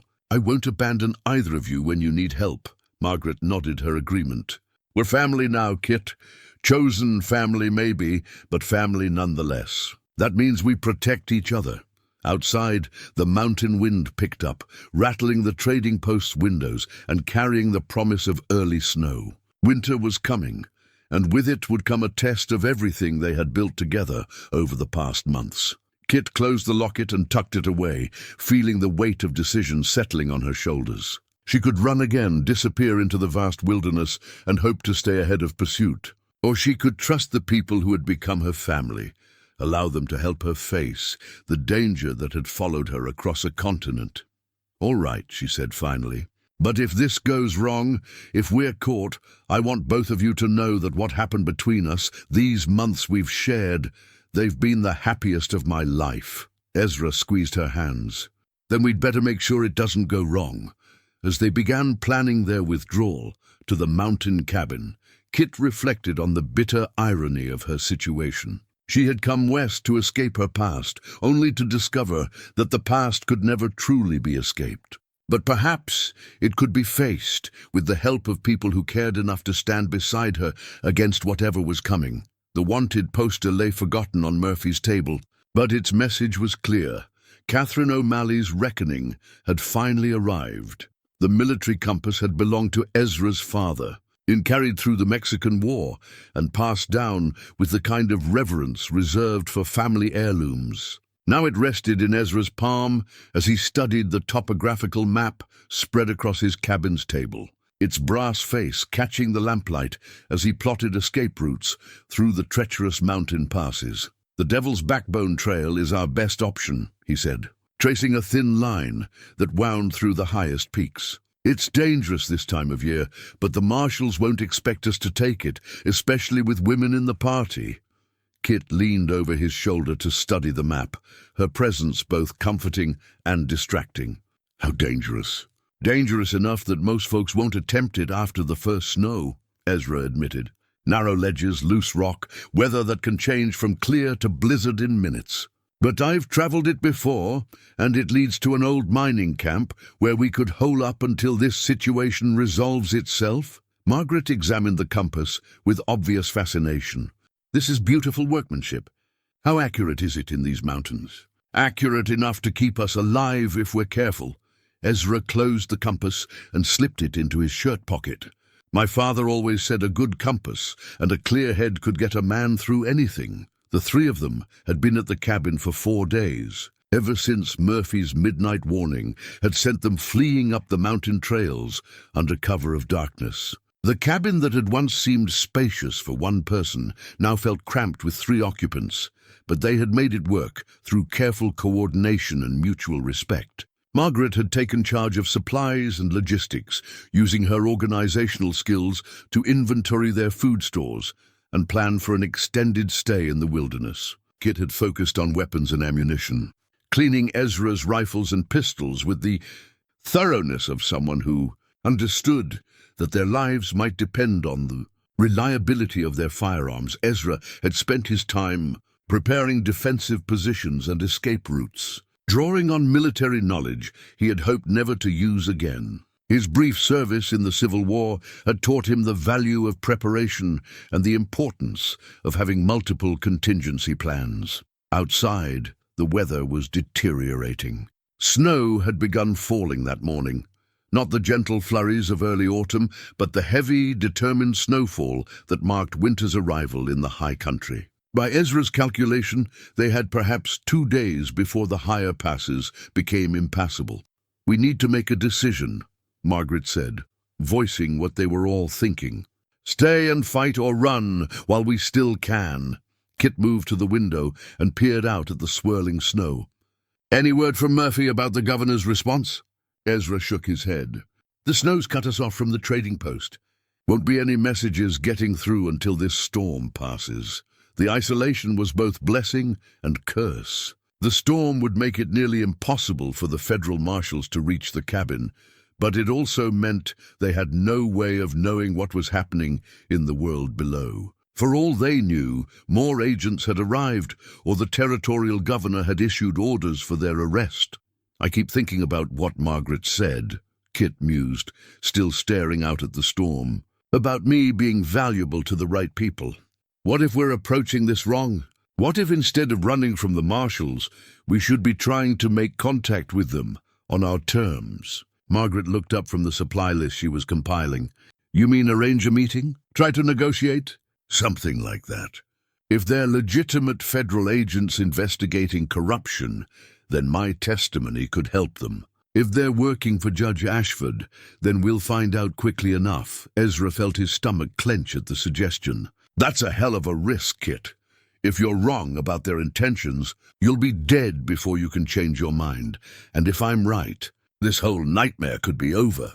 Kit turned from the window, her green eyes bright with determination. "I'm tired of running, Ezra.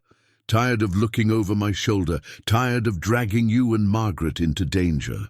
Maybe it's time to face this head-on." The conversation was interrupted by a sound that made all 3 of them freeze.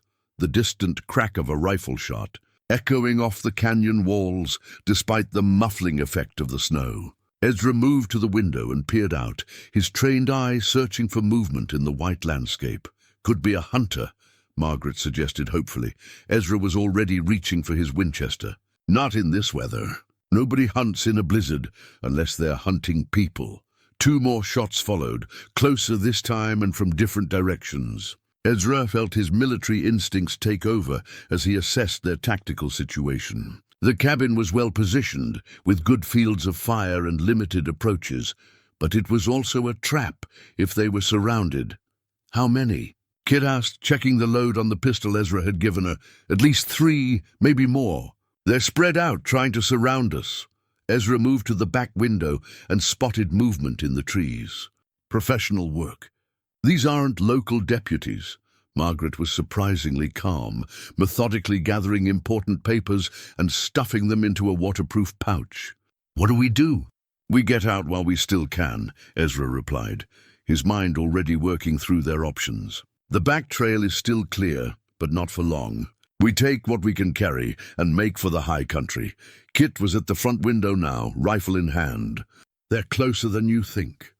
"I can see at least 2 men moving up the main trail," Ezra cursed under his breath. The marshals had moved faster than he expected, had pushed through the storm with a determination that spoke of either dedication to duty or desperation to silence Kit before she could talk.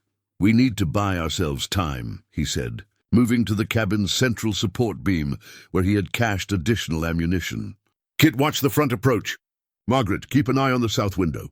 I'll cover the back." As they took their positions, Ezra's mind raced through their dwindling options. The storm was both ally and enemy. It would cover their escape, but also make travel treacherous. The high mountain passes that represented safety were also death traps in blizzard conditions. A voice called out from the swirling snow, amplified by the canyon walls. "Catherine O'Malley! This is Deputy Marshal Williams. We're here on federal business. Come out and talk to us." Kit's jaw tightened. "Deputy Marshal Williams. I remember that name from some of Judge Ashford's papers. He's dirty." Ezra felt a cold certainty settle over him. If the marshals were corrupt, then Kit's fears had been justified all along. There would be no negotiation, no legal resolution. "Just survival or death, Miss O'Malley," the voice continued. "We know you're in there. We just want to talk. Come out and nobody gets hurt." Kit moved away from the window and began gathering her few possessions. We all know how that conversation would end. How long before they lose patience and rush the cabin? Not long, Ezra replied grimly. They're exposed out there in the storm. They'll want to finish this quickly. Margaret finished packing their essential supplies into backpacks, her movements efficient despite the obvious strain. The escape route you mentioned, how far is it? Half a mile through the trees to the base of Devil's Backbone. From there, it's a 3-hour climb to the old mining camp, assuming the weather holds. And if it doesn't hold, Ezra met her eyes honestly, then we die on the mountain instead of in the cabin. But at least we die free. Another rifle shot cracked through the air, and this time they heard the bullet strike the cabin's log wall. The marshals were moving closer, testing their defenses and growing bolder. Time to go, Ezra announced, shouldering his pack and checking his rifle one final time. Kit, you're in the middle. Margaret, stay close behind her. I'll bring up the rear and watch for pursuit. They moved to the cabin's back door, where Ezra had prepared an escape route through the adjoining woodshed. The plan was simple. Slip out through the woodshed's back wall, use the storm for cover, and reach the tree line before the marshals realized they were gone. Kit paused at the doorway, her hand on the latch. Ezra, if something happens to me out there, if we get separated, or if I don't make it, I want you to know that these past months have been the best of my life. Both of you have given me something I never thought I'd have. Nothing's going to happen, Ezra said firmly. We're all getting out of this together. Margaret squeezed Kit's shoulder. He's right. We've come too far to lose each other now. The back door opened silently on well-oiled hinges, and they slipped into the woodshed's dim interior. Ezra had loosened several boards on the back wall weeks ago, creating an exit that was invisible from outside, but could be quickly opened from within. The storm hit them like a physical blow as they emerged into the blizzard. Snow drove horizontally across the mountainside, reducing visibility to mere yards and numbing exposed skin within seconds. Ezra took point, using his compass to navigate toward the tree line while Kit and Margaret followed in his footsteps. Behind them, shouts erupted from around the cabin as the marshals discovered their escape. Ezra heard orders being barked, men spreading out to search the immediate area. But the storm was their ally now, masking their tracks and muffling sounds. They reached the tree line just as rifle shots began echoing through the forest behind them. The marshals were shooting blind, hoping to flush them out or get lucky with a random shot. Ezra pushed deeper into the timber, following deer trails and creek beds that would confuse their pursuers. How much farther? Margaret gasped, the altitude and exertion clearly taking their toll. Another quarter-mile to the base of the trail, Ezra replied, pausing to let her catch her breath. The hard part comes after that. Kit was checking their back trail, her rifle ready. I think we lost them, at least temporarily. But they'll pick up our trail once the storm passes, Ezra nodded grimly. The marshals were experienced trackers, and 3 people moving through snow would leave signs that any competent tracker could follow. Their only hope was to reach the mining camp before pursuit caught up. They pressed on through the increasingly treacherous terrain, each step taking them higher into the storm. The trees began to thin as they climbed, giving way to bare rock and treacherous ledges where a single misstep could mean a fatal fall. The entrance to Devil's Backbone Trail was marked by a crude wooden sign, half buried in snow and barely visible in the whiteout conditions. Ezra felt a moment of doubt as he contemplated the narrow path that wound along the cliff face. In good weather, it was challenging. In a blizzard, it was suicidal. This is it, he announced, having to shout to be heard over the wind. From here on, we rope together. If one of us falls, the others might be able to arrest the fall. As they prepared for the most dangerous part of their escape, Ezra reflected on the strange turn his life had taken. 6 months ago, he had been a hermit with no human connections beyond occasional visits to the trading post. Now he was risking everything to protect 2 women who had become more important to him than his own life.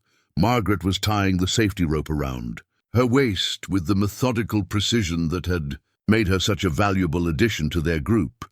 Kit was checking her weapons one final time, her face set with the determination that had carried her across a continent.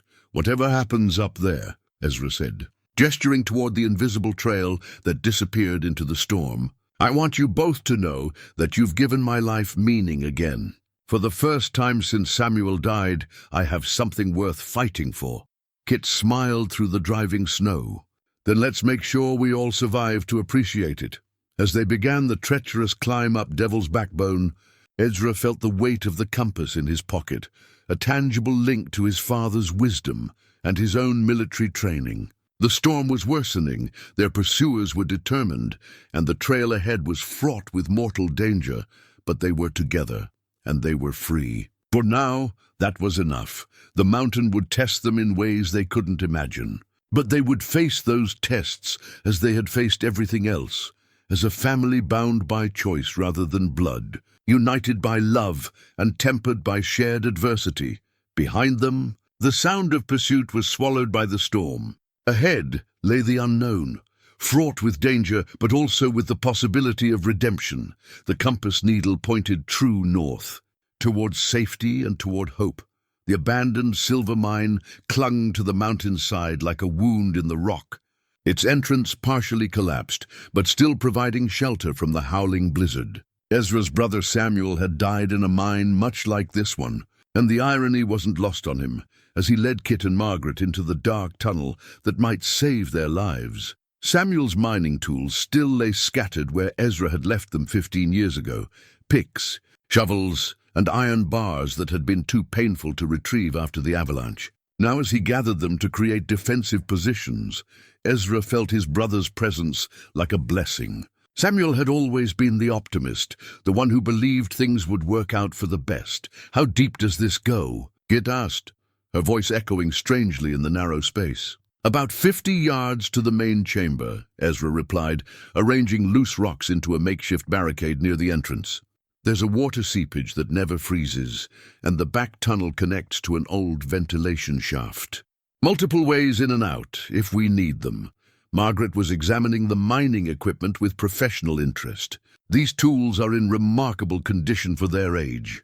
Samuel took care of his equipment. Ezra's voice caught slightly. "Said a miner's tools were his lifeline, and a man who didn't respect his lifeline deserved whatever happened to him."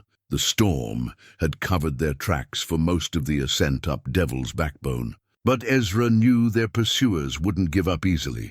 Deputy Marshal Williams and his men were too close to their goal, and the reward for Kit's capture, dead or alive, was apparently worth risking their lives in a blizzard. "They'll wait for the storm to pass," Kit said, checking the sight on her rifle.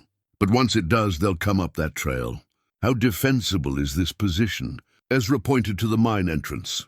"Good fields of fire, limited approaches. The trail below is narrow enough that they'll have to come at us single file for the last 100 yards. But if they get inside, then we use the back exit," Margaret finished. "How far does that ventilation shaft go?" "Comes out about a quarter-mile down the back slope. It's a tight squeeze, but manageable." As they settled in to wait, Ezra found himself studying his two companions with new eyes. The refined Eastern ladies who had arrived at Bear Creek 6 months ago had been transformed by hardship into capable frontier women. Margaret's careful planning and organizational skills had kept them supplied and prepared. Kit's natural fighting instincts and practical knowledge had become invaluable assets. But more than their skills, it was their courage that amazed him. Neither woman had asked to be thrust into this situation. Yet both had faced danger with the kind of quiet bravery that reminded Ezra why he had fallen in love with the untamed West. "I've been thinking," Margaret said quietly, breaking the silence that had settled over their makeshift camp, "about what Kit said earlier, about facing this situation head-on." Kit looked up from cleaning her pistol. "You think I was wrong?" "No, I think you were right. But I also think you were planning to sacrifice yourself to protect us." Margaret's voice carried the firmness of absolute conviction. "That's not acceptable." Ezra felt his chest tighten. "What are you saying?" "I'm saying that if we're going to face these marshals, we do it together. All of us, or none of us." Margaret moved to the mine entrance and peered out at the storm. "Kit has evidence of federal corruption. That makes her valuable alive and dangerous dead. We need to find a way to turn that to our advantage. Kit stood and joined Margaret at the entrance. I've been thinking the same thing. If Williams is working for Judge Ashford, then he's here to silence me permanently. But if we can prove that connection, then we expose the entire conspiracy, Ezra finished. But how do we prove it without getting killed in the process? Margaret smiled, and for the first time since the pursuit began, Ezra saw something other than fear in her expression. We make them prove it themselves. As Margaret outlined her plan, Ezra felt a mixture of admiration and terror. It was brilliant, audacious, and completely insane. It also might be their only chance of survival. The plan relied on several assumptions: that Williams was indeed corrupt, that he would want to silence Kit permanently, and that his corruption extended to falsifying federal documents. If any of those assumptions were wrong, they would all die on this mountain. But if Margaret was right, they could turn the tables on their pursuers and expose the conspiracy that had driven Kit into exile. It's risky, Kit said when Margaret finished explaining. Everything we've done for the past week has been risky, Margaret replied. At least this way, we're taking the initiative instead of just reacting. Ezra studied the two women who had come to mean everything to him. 6 months ago, the choice between them had seemed impossible. Now he realized that the choice had already been made, not by him, but by the three of them together. They had become a family, bound by shared danger and mutual trust. All right, he said finally. We try it Margaret's way. But if this goes wrong, it won't go wrong, Kit said with more confidence than Ezra felt. Margaret's plan is solid, and even if Williams is crooked, he's still a federal marshal. He can't just murder 3 people without consequences. He can if he makes it look like we resisted arrest, Ezra pointed out. Fugitives killed while fleeing federal custody. Happens more often than you'd think. Margaret was already preparing the materials they would need for her plan: paper, ink, and the official seal from Theodore's estate papers. Then we make sure he doesn't get the chance. As night fell over the mountain, the storm began to abate. Through the mine entrance, Ezra could see stars appearing between the racing clouds. By morning, the weather would be clear enough for their pursuers to resume the chase. They'll come at first light, he said, settling down to keep watch. Get some rest while you can. But none of them slept. The abandoned mine felt haunted by the ghosts of Samuel's dreams and the shadows of their own uncertain future. Mining tools that had once represented hope and prosperity now served as weapons in a desperate fight for survival. Kit sat beside Ezra, her shoulder touching his in the narrow space. Do you ever wonder what would have happened if Theodore had never arranged those marriages? Every day, Ezra admitted. But wondering doesn't change anything. We are where we are. And where is that exactly? Margaret asked from across the mine chamber. Ezra considered the question seriously. Somewhere I never expected to be. Somewhere better than I deserve. As dawn approached, they made their final preparations. Margaret's plan required precise timing and absolute trust in each other. If even one element went wrong, they would all pay with their lives. But as Ezra watched Kit and Margaret work together with the easy coordination of sisters, he felt a strange sense of peace. Whatever happened in the next few hours, they would face it as they had faced everything else, together. The mining tools that had failed to save Samuel might yet save the 3 people who had become Ezra's new family. Justice would be served one way or another. In the shadow of the mountain where his brother had died and where he had finally learned to live again, Margaret's engagement ring caught the morning sunlight as she twisted it nervously around her finger, the simple gold band that had once symbolized her hopes for a conventional marriage. She had worn it since her arrival in Colorado, a reminder of the life she had expected to build with Theodore Blackwood. Now, as she prepared to use it as bait in their desperate gambit, it would serve a different purpose entirely. Are you sure about this? Kit asked, watching Margaret prepare the forged documents that would either save them or doom them all. I'm sure, Margaret replied, though her hands trembled slightly as she applied Theodore's estate seal to the fake correspondence. Your plan to face them directly was right, but we need leverage. This gives us that leverage. The documents Margaret had created were masterpieces of deception, false orders apparently signed by Judge Ashford, instructing Deputy Marshal Williams to eliminate Kit permanently and make it look like resistance to arrest. The forgeries wouldn't withstand close scrutiny, but they didn't need to. They only needed to seem authentic long enough to force Williams into revealing his true intentions. Ezra was positioned at the mine entrance, his rifle trained on the narrow trail below. "They're coming." 3 men, moving careful-like up the switchbacks. Kit joined him at the entrance, her own weapon ready. Williams in the lead? Hard to tell at this distance, but the man in front matches the description Murphy gave us. Margaret finished her preparations and moved to join them. The plan required her to be the one who confronted Williams initially, using her apparent vulnerability and Eastern refinement to lower his guard. It was the most dangerous role, but Margaret had insisted on taking it. "Remember," she said quietly, "we need Williams to incriminate himself. The moment he admits he's here to kill Kit rather than arrest her, we have him. And if he doesn't cooperate?" Ezra asked. "Then we improvise." The 3 marshals reached the final approach to the mine, their movements betraying both professional caution and growing confidence. They had tracked their quarry to ground, and they clearly believed the chase was nearly over. "Catherine O'Malley!" Williams called out, his voice echoing off the canyon walls. "This is your last chance to surrender peacefully. Come out with your hands visible and no one gets hurt." Margaret stepped into view at the mine entrance, her hands raised but her bearing regal despite the circumstances. "Deputy Marshal Williams, I presume?" "I'm Margaret Sullivan. Perhaps we can discuss this situation like civilized people."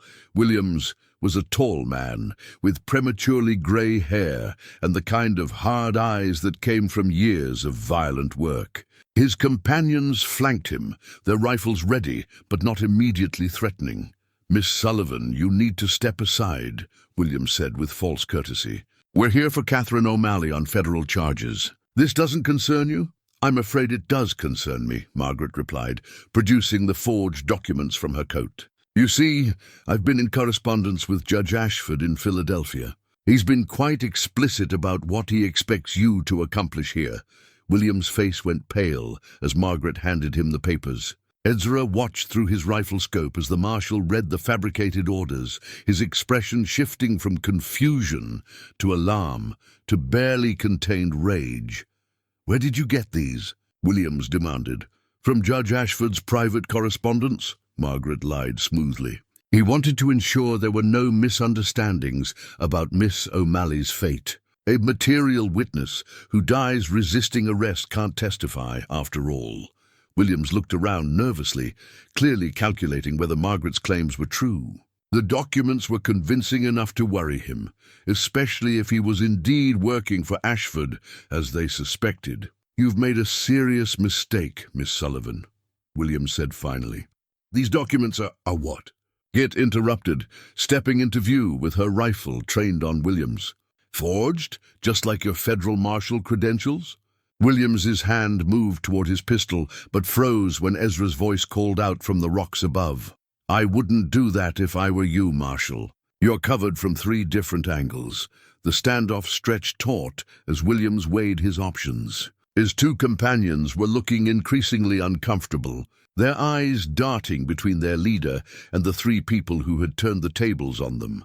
"This is a federal investigation," Williams said, but his voice lacked conviction. "You're all obstructing justice, are we?" Margaret asked mildly. "Because according to these documents, justice isn't what you're here to serve. You're here to commit murder on behalf of a corrupt judge." One of Williams's companions, a younger man with nervous eyes, spoke up. "Marshal, what's she talking about?" "What documents?" Williams shot him a warning look, but the damage was done. The seeds of doubt had been planted, and Margaret pressed her advantage. "Tell him, Marshal Williams. Tell Deputy Crawford about Judge Ashford's real orders, about how Catherine O'Malley needs to die before she can testify about municipal corruption in Philadelphia." Crawford's face showed growing alarm. "Marshal, is that true? Are we here to kill a witness?" "Shut up, Crawford," Williams snapped. "These people are criminals. Don't let them confuse you with lies and forgeries." but Crawford was already backing away, his rifle lowering. "I signed on to arrest a fugitive, not to murder a witness. If these documents are real, they're not real," Williams shouted, but his desperation was evident. "Can't you see they're trying to manipulate us?" Kit stepped closer, her weapon still trained on Williams. "Then prove it. Contact your superiors. Verify your orders. If you're legitimate federal marshals investigating real crimes, you should have nothing to hide." Williams's facade finally cracked. With a snarl of rage, he drew his pistol and aimed it at Kit. "Enough of this charade. You're coming with me, dead or alive, and anyone who tries to stop me dies with you." But he had revealed his true nature too late. Crawford's rifle swung toward his own superior, while the third marshal stood frozen in confusion. Ezra's shot from above took Williams in the shoulder, spinning him around and sending his pistol flying. Margaret moved with surprising speed, scooping up Williams's weapon before he could recover. Kit kept her rifle trained on the wounded marshal, while Crawford helped restrain his corrupt superior. "It's over, Williams," Kit said quietly. "Crawford here is going to take you back to Denver, where you can explain to the real federal authorities why you're carrying forged documents and orders to commit murder." Williams clutched his bleeding shoulder, his face twisted with pain and rage. "You don't understand what you're dealing with. Ashford has people everywhere. This won't end here." "Maybe not," Margaret said, retrieving her engagement ring from where she had dropped it during the confrontation. "But it's a start." Crawford was examining the forged documents with growing understanding. "These are fake, aren't they? You created them to make Williams reveal his real intentions." "We did," Kit admitted. "But his reaction proved what we suspected. He's not here on legitimate federal business." As they secured Williams and prepared for the journey back to civilization, Margaret stood at the edge of the mine entrance and slipped her engagement ring from her finger. The simple gold band represented the conventional life she had once thought she wanted: security, respectability, a place in proper society. But the past months had shown her a different kind of life, one filled with danger and uncertainty, but also with genuine love and friendship. She had found her place not as someone's wife, but as herself, capable, intelligent, and brave enough to face whatever challenges came her way. She turned to find Kit and Ezra watching her, their faces showing the same mixture of relief and exhaustion that she felt. They had survived, had won their freedom through courage and cleverness. But more importantly, they had done it together. "What happens now?" Kit asked. Margaret smiled, pocketing the ring that had once defined her dreams. "Now we go home." But as they began the careful descent from the mountain mine, Margaret realized that home wasn't a place. It was the people she chose to share her life with. The three of them had been forged into a family by adversity, and that bond would endure whatever challenges lay ahead. The corrupt marshal would face justice. The conspiracy that had driven Kit into exile would be exposed, and three people who had found each other against impossible odds would finally be free to build the life they chose together. In the distance, the Colorado peaks stretched toward heaven, their snow-covered summits catching the morning light like promises of hope. Whatever the future held, they would face it as they had faced everything else, united by love and strengthened by shared trials. The mountain had tested them and found them worthy.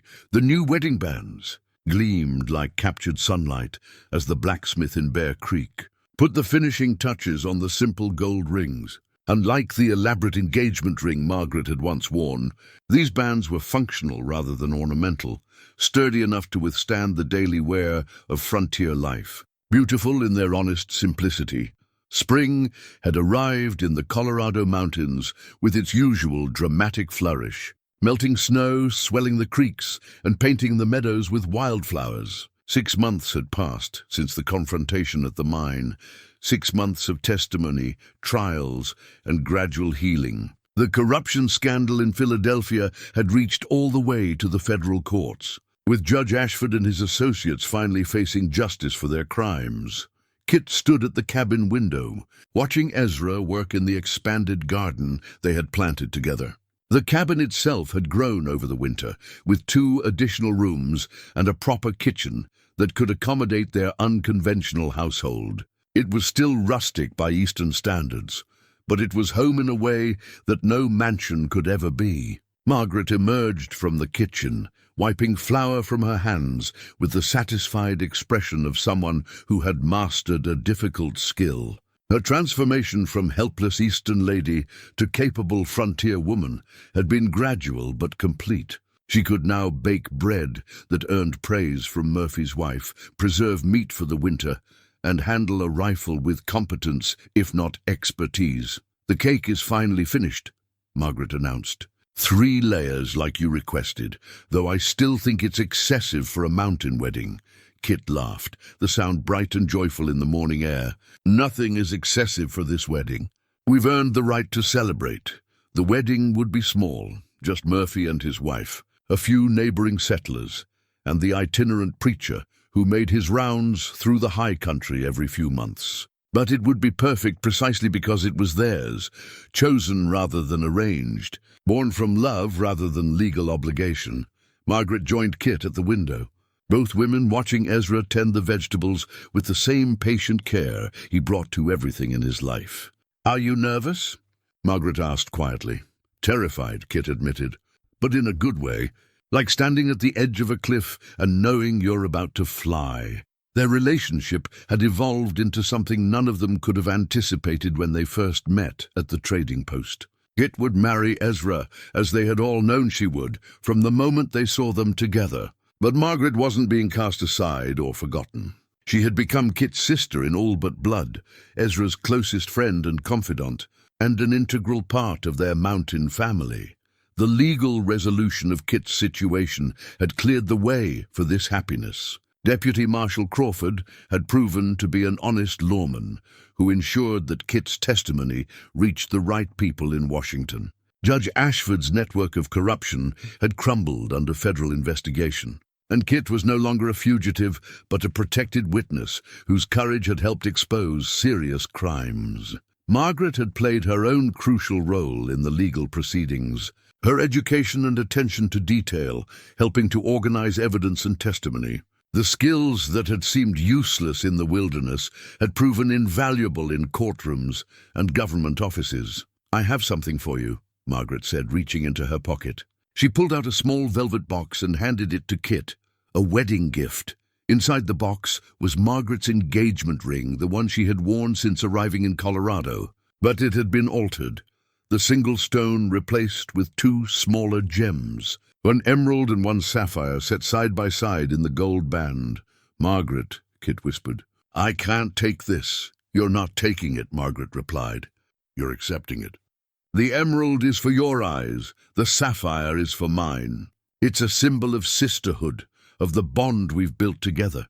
Kit slipped the ring onto her right hand, where it caught the morning light and cast tiny rainbows on the cabin wall. "What will you do now? After the wedding, I mean. You could go back east, find a teaching position, live the life you originally planned." Margaret was quiet for a long moment, watching Ezra work in the garden. "I've been thinking about that. About what I want versus what I thought I was supposed to want. And I think I want to stay here. Not in this cabin. I know you and Ezra need your privacy. But in Colorado, maybe in Denver. There's talk of establishing a real school there, one that would serve the growing population. I could be part of building something new instead of just maintaining something old." Kit felt a surge of relief. She had been dreading the thought of Margaret leaving, of losing the sister she had found in the mountains. "Are you sure? City life would be easier, more comfortable." Margaret smiled, gesturing toward the window where wildflowers bloomed in impossible profusion. "Comfort is overrated. I've learned that I prefer challenge." The sound of approaching horses drew their attention to the trail below. Murphy was riding up from the trading post, accompanied by a woman they didn't recognize. As the riders drew closer, Kit could see that the stranger was young, perhaps 20, with the pale complexion and careful dress of someone recently arrived from the east. "Another mail-order bride?" Kit asked with amusement. Margaret laughed. "Probably. Murphy's been getting inquiries from single men throughout the territory." Seems our story has given other women ideas about Western adventures. They went outside to greet the visitors, Ezra joining them from the garden with dirt still on his hands and happiness evident in his weathered face. Murphy dismounted and tipped his hat to the women. "Ladies, I'd like you to meet Miss Emily Watson from St. Louis. She's come west to answer an advertisement from a rancher down in the valley. Thought she might benefit from talking to folks who've made the transition successfully." Emily Watson was clearly nervous, her eyes wide as she took in the rustic cabin and the 3 people who lived there in unconventional harmony. Kit remembered her own first glimpse of mountain life and felt a surge of sympathy for the young woman. "Would you like some coffee?" Margaret offered, "and perhaps some advice about frontier life." As they gathered around the cabin's expanded table, Kit found herself thinking about the strange paths that had brought them all together. Emily's story was different from theirs. She was fleeing poverty rather than corruption, seeking opportunity rather than safety, but the underlying courage was the same. "The hardest part," Kit told the young woman, "is letting go of who you think you're supposed to be and discovering who you really are." Emily nodded eagerly. "My mother thinks I'm crazy for coming west. She says no good can come of it." Margaret poured coffee with the easy hospitality that had become second nature. "Mothers often see only the dangers in change. They sometimes miss the possibilities." As the afternoon wore on, they shared stories and advice, helping Emily prepare for the challenges ahead. When Murphy and his charge finally departed, Kit felt the satisfaction that came from helping someone else navigate the treacherous waters of transformation. The wedding took place the next morning, with the preacher conducting the ceremony on the cabin's front porch, while the mountains provided a cathedral backdrop. Kit wore a simple white dress that Margaret had sewn from fabric ordered specially from Denver. Ezra had trimmed his beard and wore his best shirt, looking both nervous and radiant. The vows they exchanged were traditional in form, but revolutionary in content, promising partnership rather than subservience, mutual support rather than possession. When the preacher pronounced them husband and wife, their kiss sealed not just a marriage, but the completion of a journey that had transformed them all. As the small gathering celebrated with Margaret's cake and Murphy's fiddle music, Kit reflected on the impossible chain of events that had brought her to this moment. Theodore Blackwood's scheme had been designed to provide his nephew with a suitable wife, but it had accomplished something far more precious. It had created a family bound by choice, tested by adversity, and strengthened by love. The afternoon sun was beginning to sink toward the western peaks when Margaret made her announcement. She would be leaving for Denver in 2 weeks to begin her new position at the territorial school. It was the right decision, they all knew, but it still brought tears to Kit's eyes. "You'll visit," Margaret said firmly. "Both of you. Denver isn't so far that we can't see each other regularly. And you'll visit us," Kit replied. "This will always be your home too." As evening approached and the guests departed, Kit and Ezra stood together on their porch, watching the first stars appear in the darkening sky. The silence that had once been Ezra's only companion was now filled with the sounds of shared life. Margaret's quiet humming from the kitchen, the crackle of the fire, the distant call of a night bird. "Any regrets?" Ezra asked, his arm warm around Kit's shoulders. Kit thought of Thomas Hartwell, of the corruption she had fled, of the comfortable but constrained life she had left behind in Philadelphia. "Only that it took us so long to find each other." Ezra squeezed her closer. "We found each other when we needed to. That's what matters." Inside the cabin, Margaret was preparing for her last few weeks as part of their daily household. Soon she would begin her own new adventure, building a life that honored both her education and her hard-won independence. But tonight they were still together, still the unlikely family that had been forged in the crucible of necessity and tempered by the fires of mutual respect. The mountain wind whispered through the pines, carrying the scent of snow from the high peaks and the promise of seasons yet to come. There would be challenges ahead. Harsh winters, difficult harvests, the everyday struggles of frontier life. But they would face those challenges as they had faced everything else, with courage, intelligence, and the unshakable knowledge that they had chosen each other freely and completely. Some men, Kit reflected, were indeed shaped by loneliness, but others were shaped by love, by the willingness to risk everything for the chance to build something true and lasting. Ezra Blackwood had learned the difference, and in learning it, he had saved not just himself, but two women who had traveled across a continent seeking nothing more than a chance at happiness. The wedding bands on their fingers caught the starlight, simple circles of gold that represented promises as enduring as the mountains themselves. Tomorrow would bring new challenges, new opportunities, new chances to prove that love chosen freely was stronger than any legal contract or social expectation. But tonight, as the Colorado wilderness settled into peaceful slumber around them, three people who had found each other against impossible odds stood together on the threshold of a future they had earned through courage, sacrifice, and an unwavering faith in the power of human connection. The silence of the mountains was no longer empty. It was full of possibility, rich with the promise of years to come, and sweet with the knowledge that some stories, against all odds, really do have happy endings. In the distance, a wolf howled its ancient song to the star-filled sky, and the sound carried no loneliness at all, only the wild, free music of a life lived completely honestly and without apology. The mountain man, who had inherited two mail-order brides, had discovered something far more valuable than silver in his high-country refuge. He had found love, family, and the kind of happiness that could only be built one careful day at a time, one shared challenge at a time, one honest choice at a time, and in finding it, he had given two brave women the greatest gift of all, the freedom to become exactly who they were meant to be.